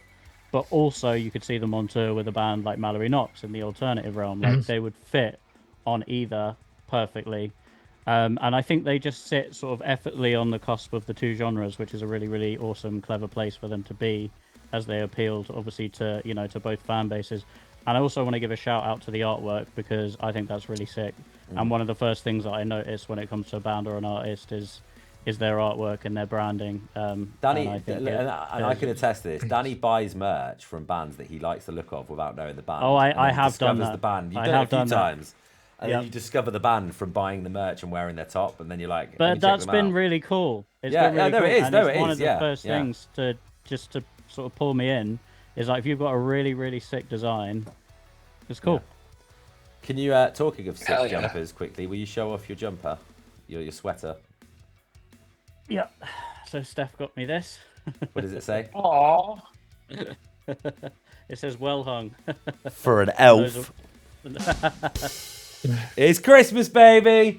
It's Christmas. And the thing is, I can't make any jokes about it because the fact that that joke is on there means I can't call it your ball bag, you know, sweater. No. Because so, Fish, Danny had a hoodie not a hoodie, it was a sweater like that he absolutely loved. It was a jumper, yeah. And I noticed that it looked like a many phalluses on said sweater.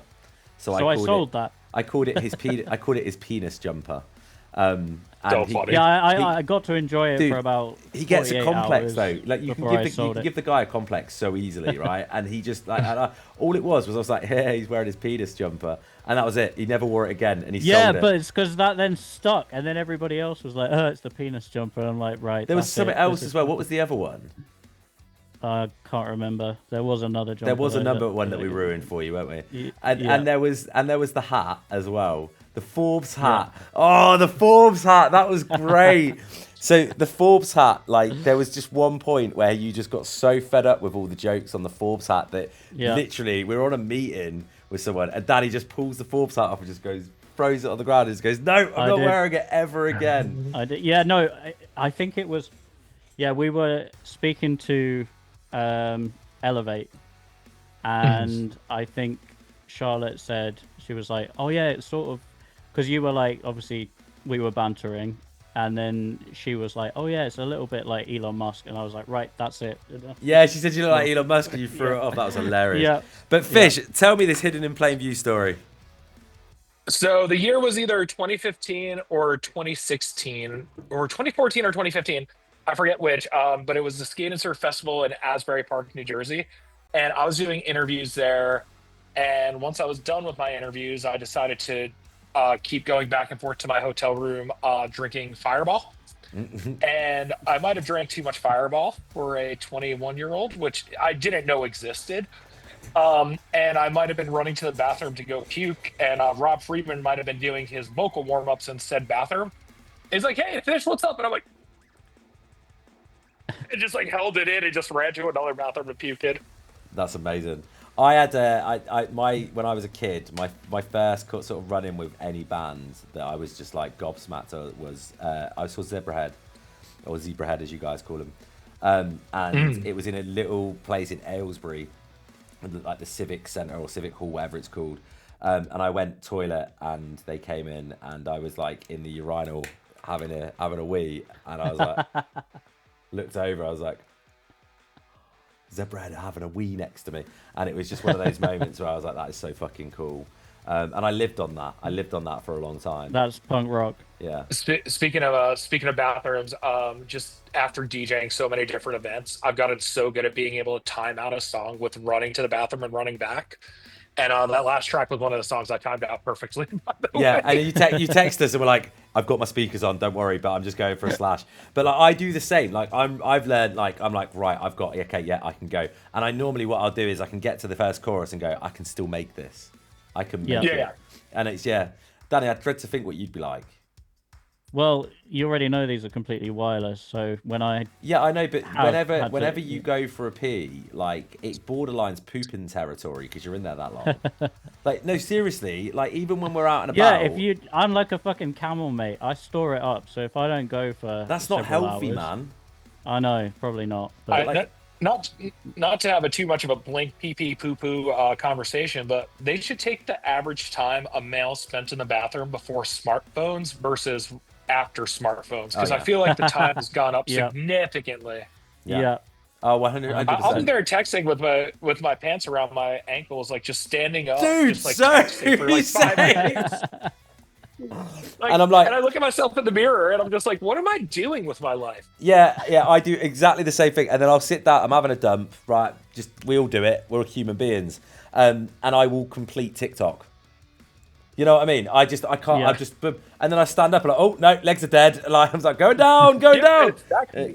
It's. You're like, oh shit, time to go to X or something else, another platform. We don't know the physical issues that we're all going to develop later on in life based on the amount of time we sit down on the toilet, because we all sit on the toilet wrong as well. You're actually meant to have your legs up because it makes the output slide a lot smoother. You're meant to squat. You're meant to squat your legs up. That's the official way you're meant to actually. A human being is meant to poo. True. Yeah, it is none of us do it. But if you've got a sink or anything, you can put your legs up. You could literally get your legs up like that, And just to prove I've got pants on as well. But yeah, you could do it and just see how much easier it is to have a dump. I've contemplated it, not tried it yet. I'd love to know if there's any science behind any of you guys. Let me know if you've ever squat pooped. Apparently, it changed your life. So, but yeah, instead we will just watch TikTok and Instagram reels and funny videos and. Yep. I think, Danny, every time I've ever sent you a funny video, it's while I'm having a shit. Just letting you know. I think we've literally been on business meetings where we're like, right, hang on a minute, going to the toilet, and it's like... Why are you wording it like that? We've been on business to each other. When we've been on meetings, just me and you, we've literally gone for synchronized shits. We have. Kill two birds, one stone, innit? Oh, don't mind that sound, Danny. That's just some water. I'm in the sink. Like that's not a plop sound. Yeah, God. Yeah, after like 8 years of doing a 2-hour radio show, geez, I've cut to every commercial. I've cut interviews short sometimes. I'm like, when nature calls, you gotta go. do it. You gotta answer it. Answer it. Right, next then we've got Thereafter with Sunshine.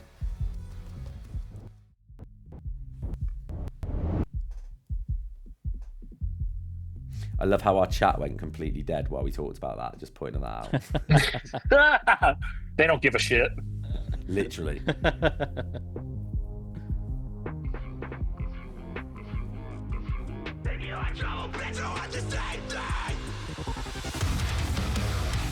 I was really expecting it right there.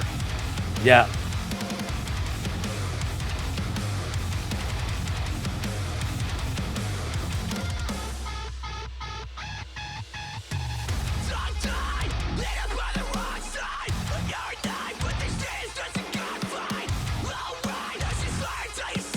This is fucking sick.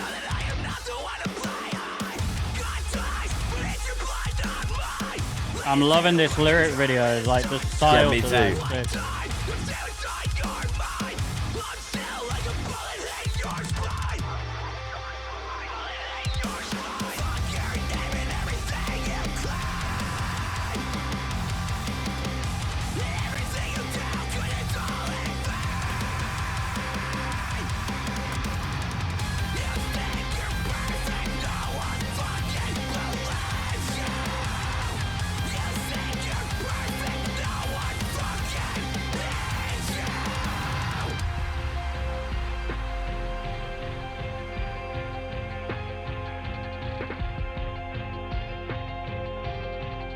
Get these opening up for the ghost inside.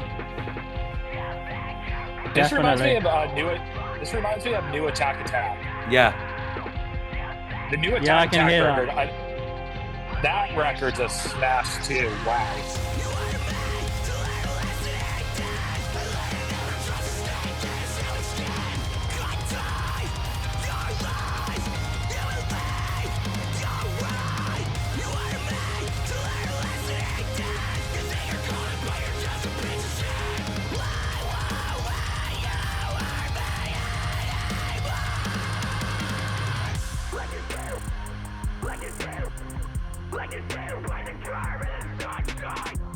Oh, yeah.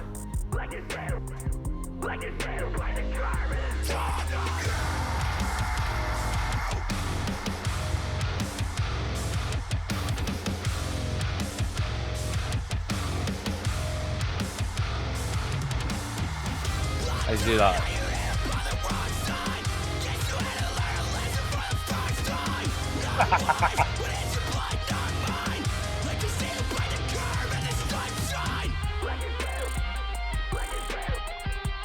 I love the trap beat.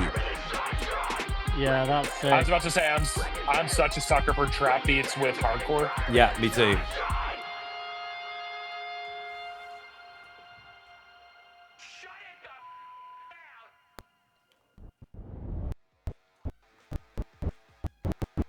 Did I catch it? I think I just caught it. Just about caught it. That was really fucking good. Really, really, really good. It had everything that I love in this kind of post-hardcore world that we're in now, where we are kind of doing kind of similar to how pop punk is having a lot of trap beats and a lot of different styles like that underneath the track. Yep. This had it all in there, and it's going to make me turn this song on again and again and again. But yeah, they're from Wisconsin as well. That's just interesting. Gutted they're not UK.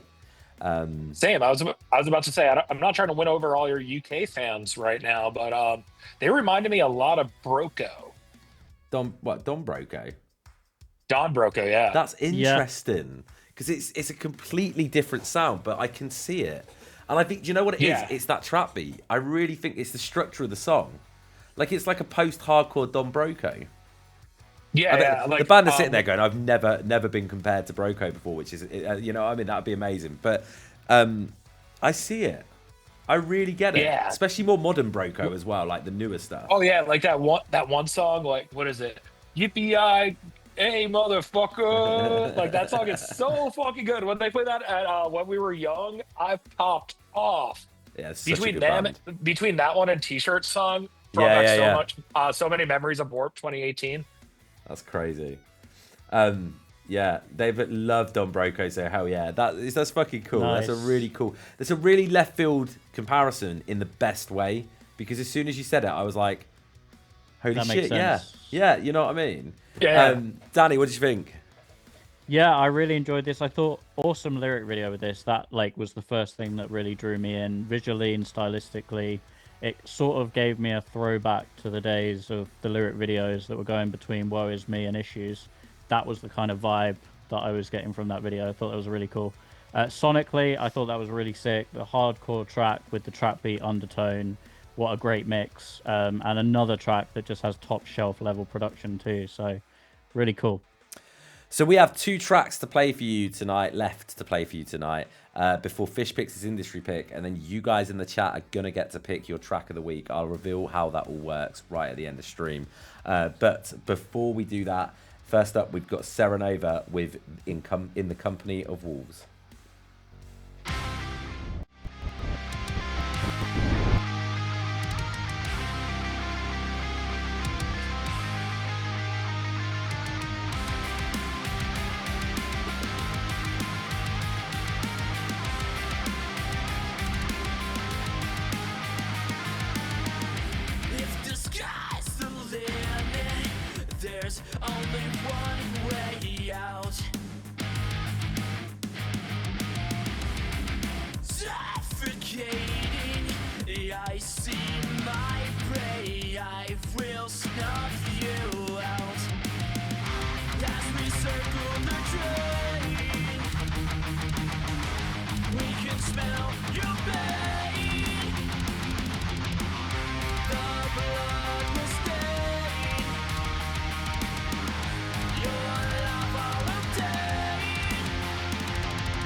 Yeah, Kyle, I'm getting that too. Especially on that intro. It's still sounding a little bit Matt Tucky on the vocals as well. Yeah, I can hear that.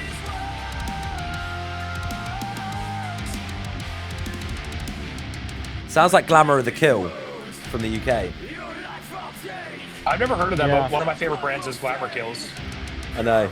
I've got the flying pig tattooed on my knee. Do you really? I'll show you.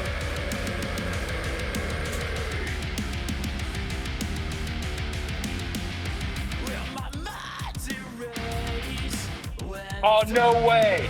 Hold on. I have a screenshot and send it to Marky. Wait, go off again. I'm gonna send that to Marky right after we get off there.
Oh! Get some blast beats going.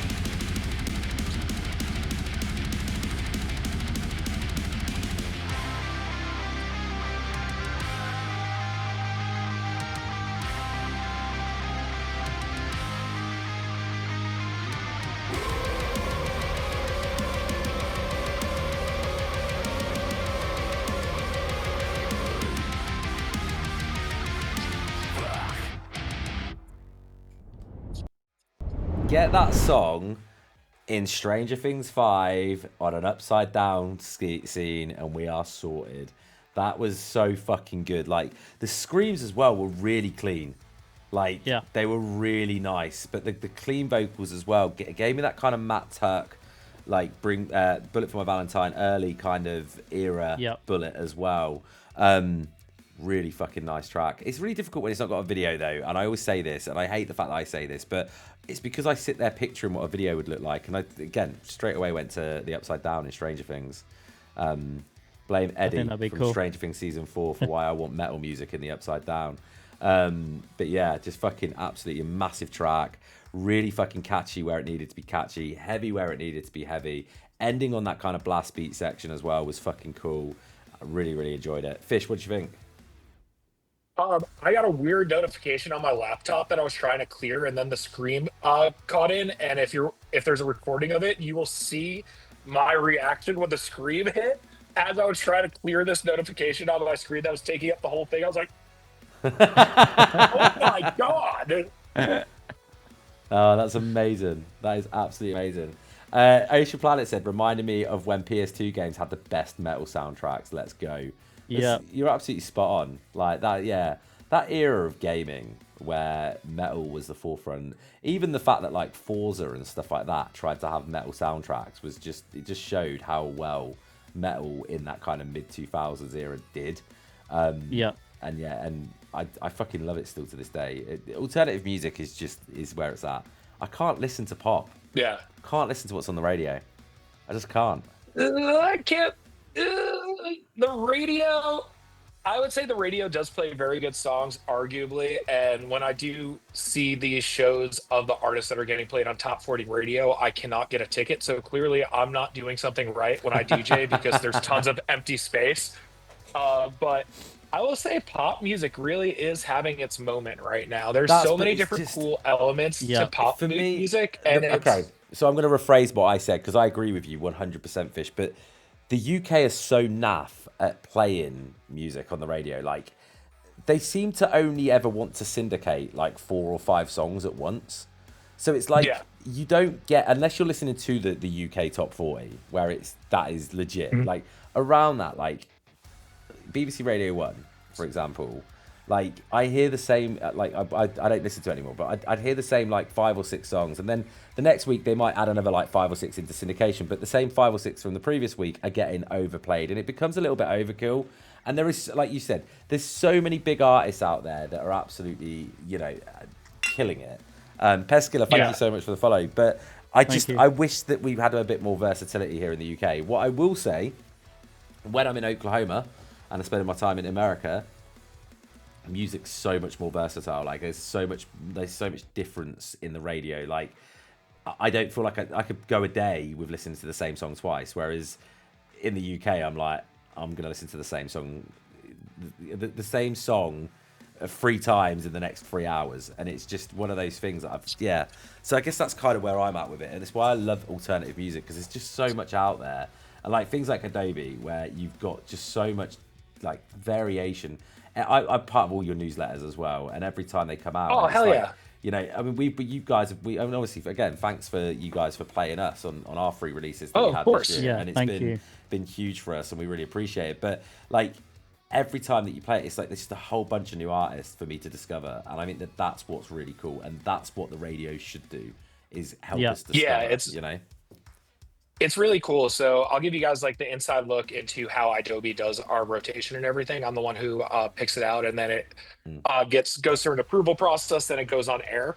So what happens is, I mean, you guys know you have to upload the song to Adobe's submission form and everything. And what I do is I just download the Dropbox, and I don't look at the artist or anything or the name of the songs, and I just will play it. And if I like it, I'll drag it into a folder. And then, like, we have an incredible programmer. Her name's Sasha. She's done all sorts of radio. She does daytime programming and is the co-host of the Cool Nerd Weed Show here on Adobe also every Monday at 11 p.m. Eastern Standard Time. But she'll label it and stuff. And, like, sometimes I'll be like, I've never heard of this artist before. Who the fuck is this that we're putting in super duper heavy rotation right now, basically?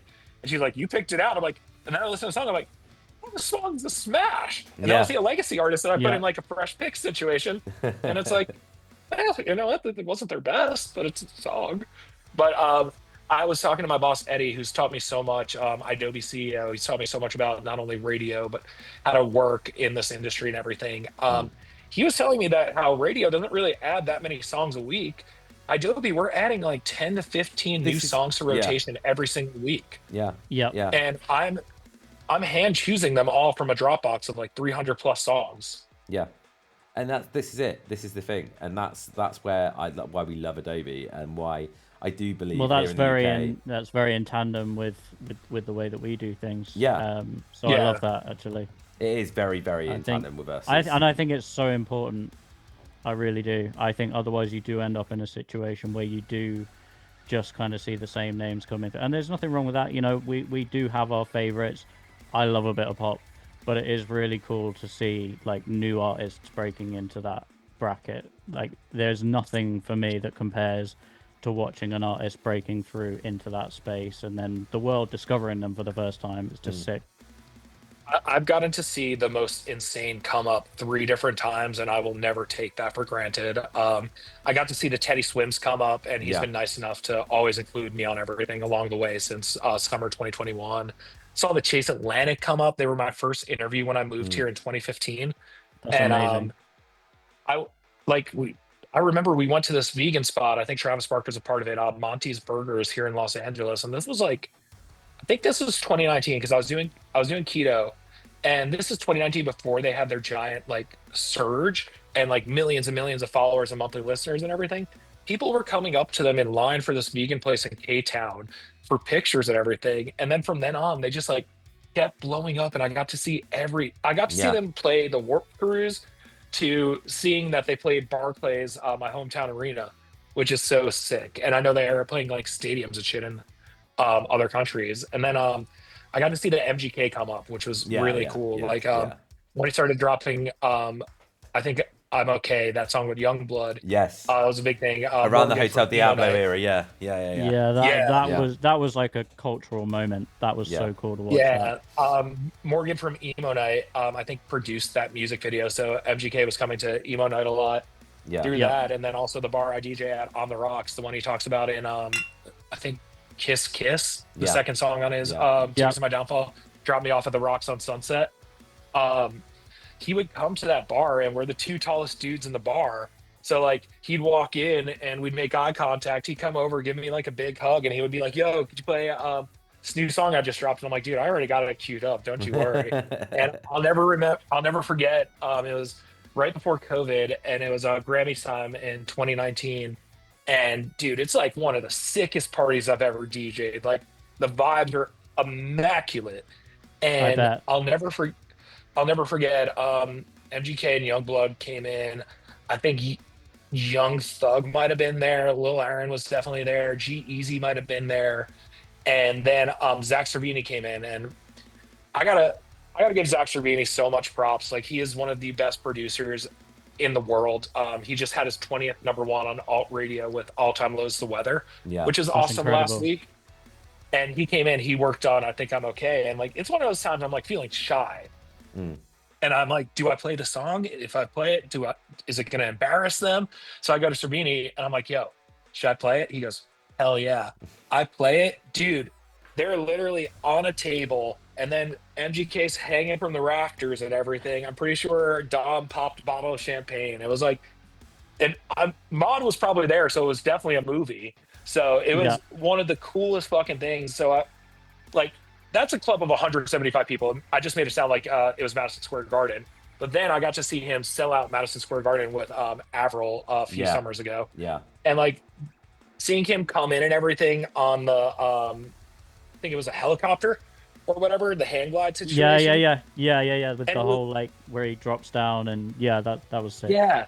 It's so inspiring to see the dude. Like obviously he had a success and everything, and in no way, shape, or form did he need me to play songs like that at the club. But like seeing the success of the dude, like who was so passionate, making sure he was so in the scene, and then 2.5 years later selling out Madison Square Garden. It was amazing. It was one of the most inspiring come-ups I've ever seen. Most important thing you can do today, Fish, is tell him to reply to my fucking email, please. MK. Please. Pretty please. Hey, Just I'm trying to get a follow. Yeah, well, just say I've got his email, and you need to fucking reply to it. But yeah, we work with the same producers, and they were like, "Yeah, man, he's cool with us giving it to you. That's not a problem." So I linked him up on email, and I'm like waiting for a reply. So yeah, he is one of the most down to earth people I've ever met. I know. I've everything I've heard from about him, and like I think like obviously I could speak too soon, but I think he'd fucking love this. Oh, he would have a blast as well. He would. Danny, just quickly, can you give me a final word on Seronova? Yeah. So I definitely got the bullet feels from this one, like you guys did. But there is also something like really fresh and individual about it too. It has that nostalgia factor, but it doesn't feel like dated. It doesn't feel like it's, stuck in the past. It just feels like it could stand up to any of the genre heavyweights in that bracket. I don't think that it's reinventing the wheel by any means, but I don't think that's what they were trying to do, and I think they do what they do really fucking well. Yeah, definitely. Yeah. Right, we got one more track, and this was a late cover for this stream, and I am so I've heard it. I fucking love it.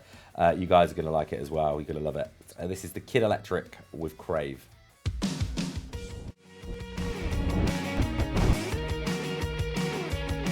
Oh, where's that pulley? Where's that pulley? This is a fucking smash already.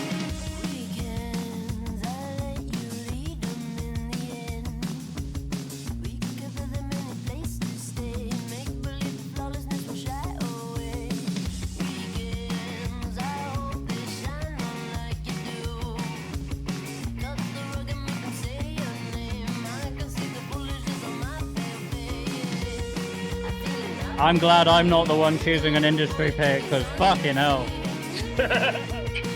Yeah, no, this just made my job a little bit harder.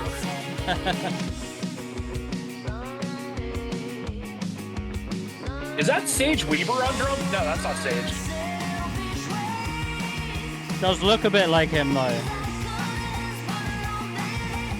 And I'm pretty sure Sage is rocking the mustache right now from what I saw on Instagram.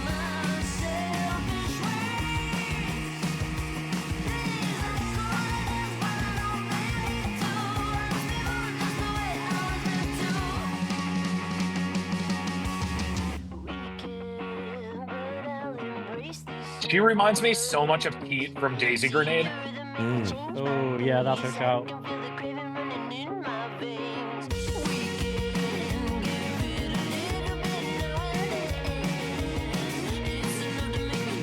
I didn't know this was a pasta show with the amount of noodly guitars we've got in.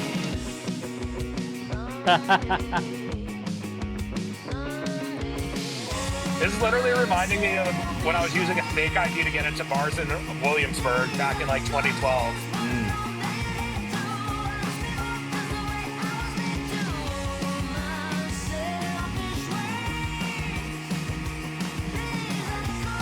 This belongs on a movie or in Netflix, like 100%. This is heavy such a rotation on Idobi Radio. Yeah, future 100%. But also, it's so right for syndication, isn't it? It's such a great song. Yeah.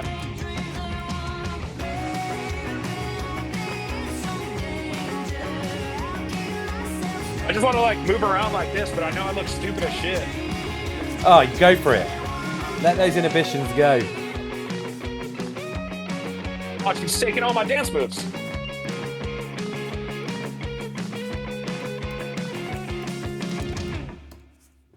It is a very dancey track.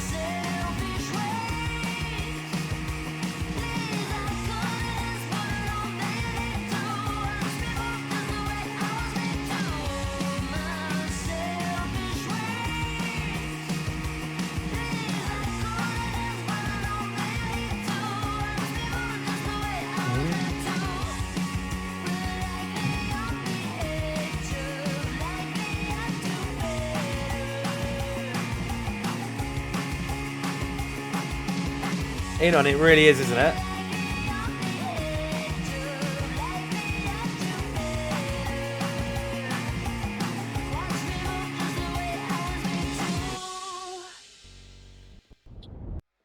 All right, I have my decision, and I am going to stick with my decision.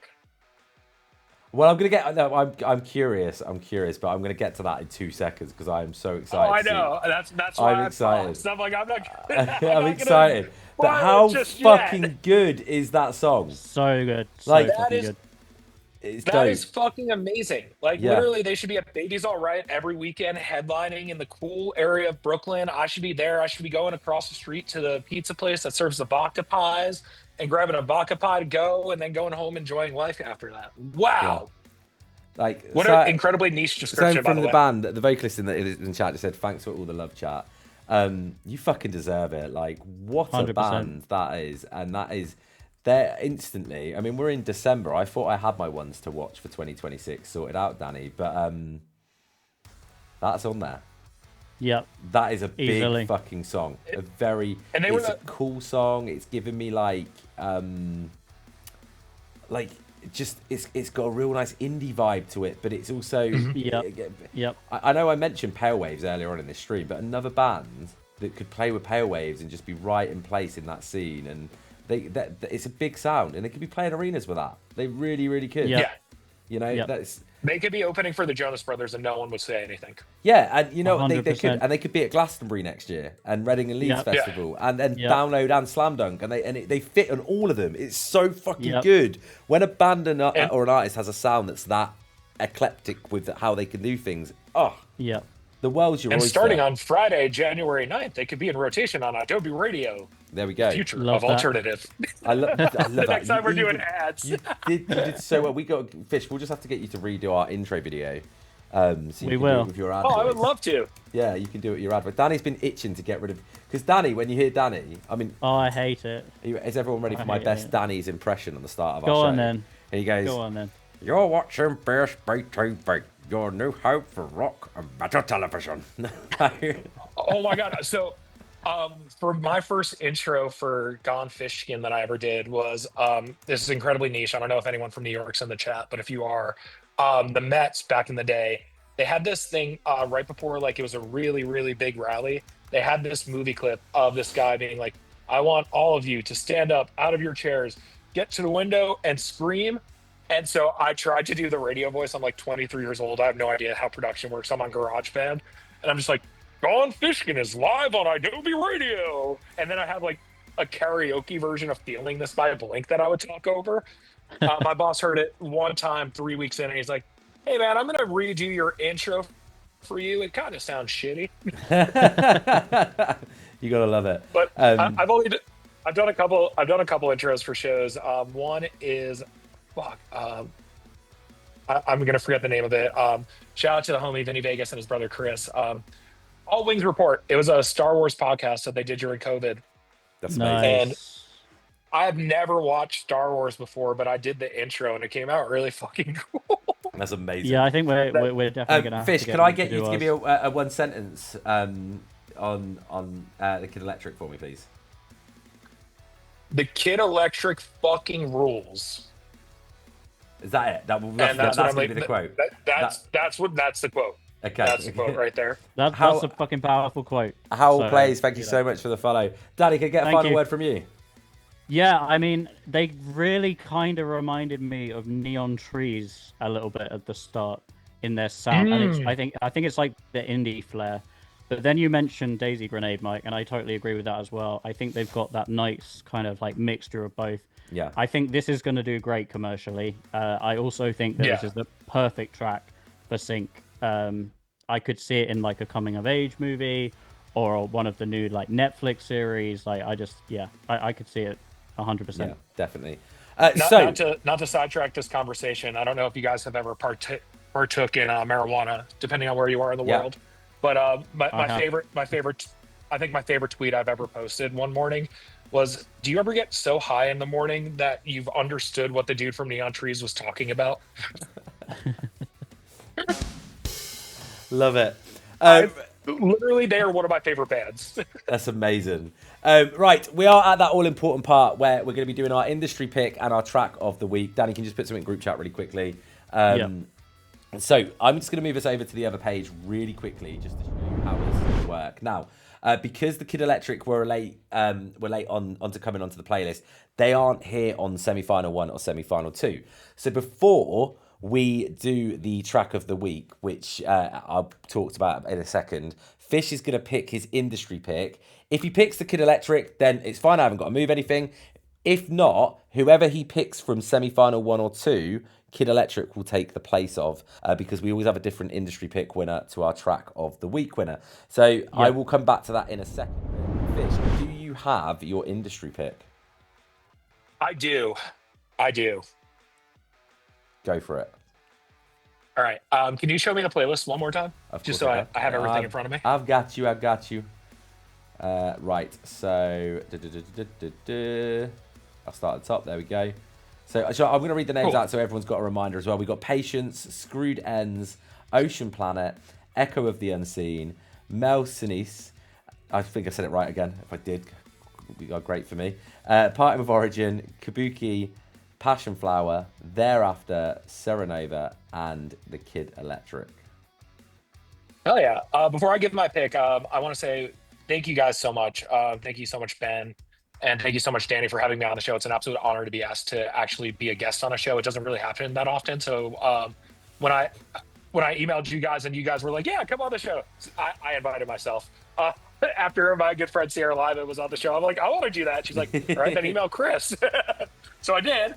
And I want to thank you guys so much for having me. It really does mean the world. And I want to thank every band for submitting a song, and also for being so passionate about music that you would submit a song for live critiques. Like, I would never be that confident as a musician when I played in bands back in the day that I'll never give the names up of for you to search. But I would have never been that confident to get a live reaction from anyone on a stream. So got to give a big bravo to all the bands that submitted today. Well, so that's really cool. But go for it. It's an honor knowing that every band submitted specifically for me to hear it. And if you didn't, fuck you. So I'm kidding. But I got to give it to Kid Electric. Like, one, it was a late submission. So, I mean, that's the music industry right there. The latest stuff is usually the best stuff, and no one's ever on time. So they already got that down. The song in my opinion, has such room to grow in so many different fields, from festivals to playing smaller clubs and growing, that it was, I don't know how old the band is. I don't know how much music they've put out, but I'm very excited to hear their next stuff. And it just shows, like, music's fucking awesome, and people could still rip guitars. People could still make awesome melodies, and we don't ever have to worry about a shortage of music, I don't think. And BSB TV definitely showed that. Yeah, definitely. So our industry pick for today are the latecomers, the Kid Electric. So congratulations to the Kid Electric. Well done, be guys. Back with us in January. We'll be doing our first track of the month stream, where me and Danny give away £1,500 or $2,000 worth of band goodies and services to one band. And you will be part of that stream for a chance to win that. So you are our industry pick to go forward for that. So huge congratulations to you for that. There will be a industry pick graphic that will go out tomorrow, with your logo on, a picture of you guys, a lovely picture of Fish. Probably going to put the one of you swearing, because it's just the best one. And then and a little quote on there as well. We may take a little bit from your end bit as well to lengthen it, but the quote was perfect. But now we've got a chance to do track of the week. So going over to the page. The Kid Electric aren't up for track of the week because they're our industry pick, which we think is a cool accolade as well. So, but you guys in the chat are going to get to vote for your favourite bands that you've heard tonight, other than the Kid Electric, who Fish has already stolen. So, semi-final 1 is between Screwed Ends, Thereafter, Ocean Planet, Seronova, and Passionflower, and semi-final 2 is between Echo of the Unseen, Kabuki, Mel Senese, Parting with Origin, and Patience. Now, what is about to happen, on your chat, you're going to have 1 minute per round to vote. You use channel points to vote for your favourite from each semi-final. Semi-final 1 starts first. We'll then make sure the results are all in. Then we'll do semi-final 2. And the top 2 bands from each semi-final will go through to the final 4 showdown, okay? Now, there is one rule, and that one rule is, because it uses channel points, and they are completely free of charge, and you can vote as many times as you want on Twitch. But because there's people that have watched us for the last 3 years, they will have hundreds of thousands of these points, and they could manipulate this quite easily. We say, fuck you, you're not doing that. So what we do is we limit you to 10 votes per round. If you go over 10 votes, Twitch will allow you to do that, but we will remove all of your points for that round. Your points will become null and void. So we're trying to keep things fair as we possibly can. Trying to keep things as fair as we can. So please don't vote more than 10 times. It keeps it fair. And the only way you've earned channel points is by watching. So it keeps it really, really nice. And yeah. Go on, Fish. You could tell you guys are from the UK because you don't believe in buying elections. No, we just believe in voting absolute cretins into Parliament that like that during COVID have like their own parties and stuff when telling everyone you can't kiss your nan. Anyway, semi-final one between Screwed Ends, thereafter Ocean Planet, Seronova, Passionflower. You've got 1 minute to vote. Get those votes in. It appears on your chat now. It will say, I'm just going to pull it up on mine. I always like to say it word for word. It says new poll, semi-final one. There's a purple vote button. Get those votes in. But yeah, Chunky Nut said, my song that came out tonight is literally about corruption and politics. Dude, it's rife. On point. Absolutely rife. And it's just, it's mental that, like, it still happens. But, yeah, politics is, I try and avoid it. I'll be honest. I avoid it at all costs. There is no right answer. There's only wrong answers on air. No, it's mad. It's absolutely mad. Yeah. You guys need a song to play during this segment, like maybe semifinal kind of Charmed Life. They've got something like that. semifinal Charmed Life. They've got background music, so you get the because you're our guest, you get literally the short end of the stick, Fish. So they've all got background music. So they've all got our good friends we've got our really good friends in As December Falls. Gave us an instrumental version of one of their songs to have as our backing music. So they all get all that. Yeah. We don't get that. They all get that. So we sit in silence and they get to hear it all. It's so unfair. Right, let me just double check. Yeah, no one went over, so that's amazing. And we had a tie for first place. Going through to the final then, we've got Screwed Ends and Passionflower. So I'm just going to make a note of that because I am a forgetful cunt, and if I don't, I will forget. And Danny, will you take over for a sec while I set up semi-final 2? Yeah, so Fish, if you could give like a one-liner or two-liner of like your biggest piece of industry advice that you'd pass along to the artists and bands that you've heard tonight, what would that be? I would say artists and bands tonight. Know your place. Fish, really, really quickly, because I want to hear this answer. And I'm literally ready to set up this. So I want to get this going, and I want you to talk about it while we do the vote, because this is a really, really cool, this will be a really cool answer. It's a really good question, Danny. So just to let everyone know, semi-final 2 is about to start. It's between Echo of the Unseen, Kabuki, Mel Senese, Parting with Origin, Patience. You've got 1 minute to get those votes in. That starts now. Go, Fish. I just heard Ben go, Fish, you have 1 minute to give your answer. No. You've got longer. You've got longer if you need it.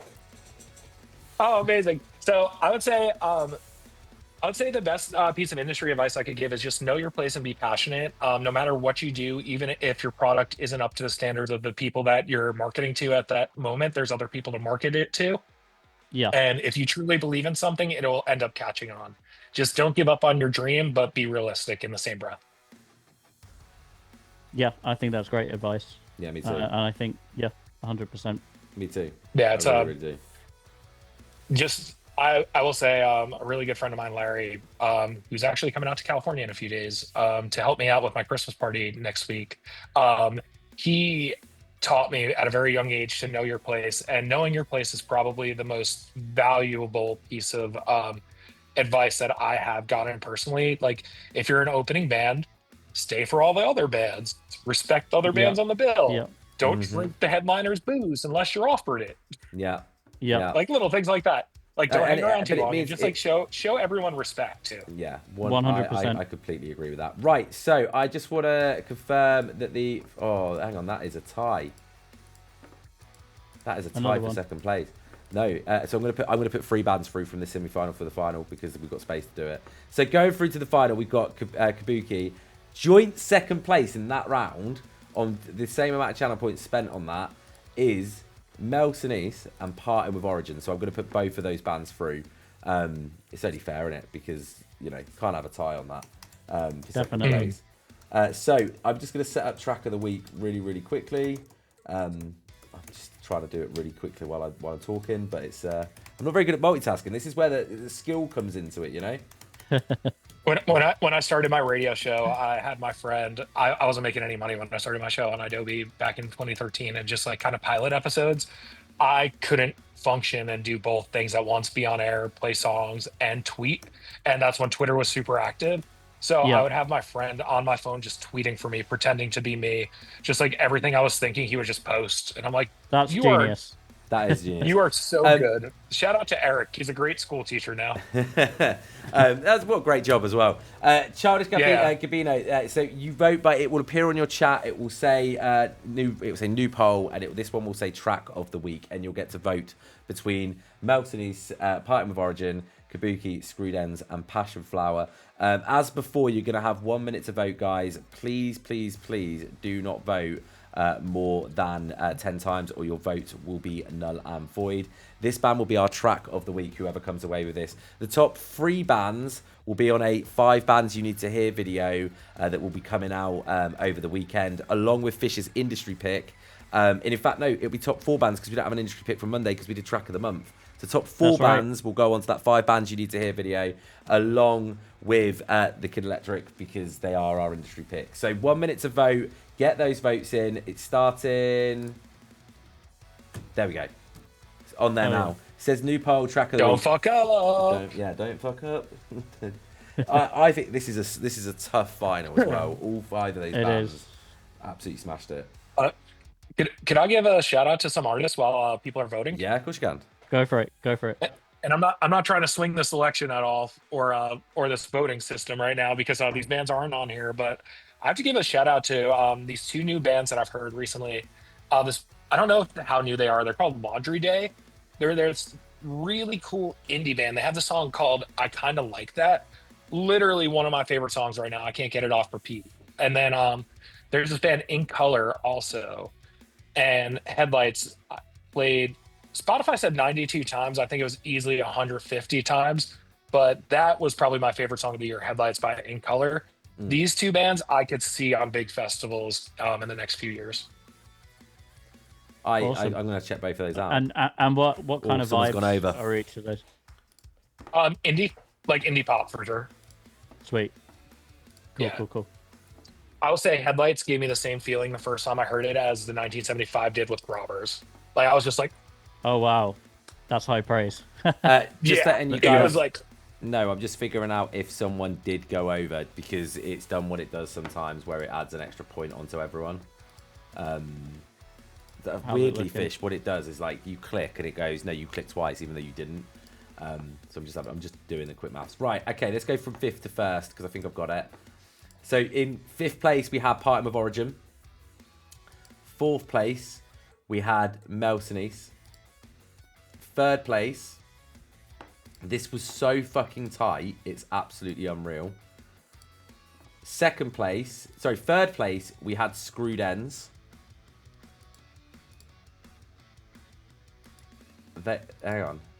They're joint. They're literally joint. Wow. I'm going to have to do a tiebreaker Okay. between Kabuki Yeah. and Passionflower. Oh. Wow. Should I do... Kabuki is pretty damn good. Yeah, both of those bands are pretty fucking damn good. You know, that's a tight... I'm going to have to... They both had the same amount of channel points on. Exactly the same. Tiebreaker. Well, look, we got 2 choices. Okay, I'm not going to tell you. In fact, if I've got anyone from Kabuki and Passionflower in chat, can you just make yourself known really, really quickly? Because you have 2 choices. Okay? Choice 1 is I do a tiebreaker now, really quickly. Choice 2 is I let you, the person who's had more voters, win. So whoever's had the votes split amongst more people, so more actual voters. All right, I get you. You see what I mean? Yeah. What would you prefer? A tiebreaker where you risk it all? Up to you Or- guys. Yeah, Pest Killer, it did show Screwed Ends took it on your side, but somebody went over on votes. Somebody overvoted, and you could only vote 10 times. We make it a very clear rule. We say it all the way along, that if you vote more than 10 times, your votes are null and void. It's something we've done since day one. And it's still, someone had gone over. I've had to remove points, and it's not just from them. It was a few This is the people. coolest thing I have ever seen. I think. Hey, thank you so much for the sub. That was a gifted sub from Sod Q. Thank you so much. And Lindsay, Thank you. our good friend Lindsay, just got a sub out of it. So Nice. that's amazing. I think there's only one way to solve this. They said get I say we respect the guest. Fish chooses. That's a shout. If Passion Killer agree with that, I was gonna say let's get Kabuki and Passion on, and let's have them dance off on Zoom live. we can't do that right now. We can't do it. I wish we could. I can't. I'm just picturing that scene from Starsky and Hutch where they're Yeah. Right. Okay. So Fish, I'll give you the options. Do you want me to do a sudden death, or do you want me to let the person who had more voters take track of the week? Sudden death. I want to build the anticipation here. All right. Do you want it to be a complete and utter free for all where I don't put any channel point limits on it? Wait, do you have a coin near you? Why don't you just flip a coin? I don't have a coin near me. Oh, do I have a coin near me? Potentially. I do have a coin near me. But then I'd have to show it, wouldn't I? Yep.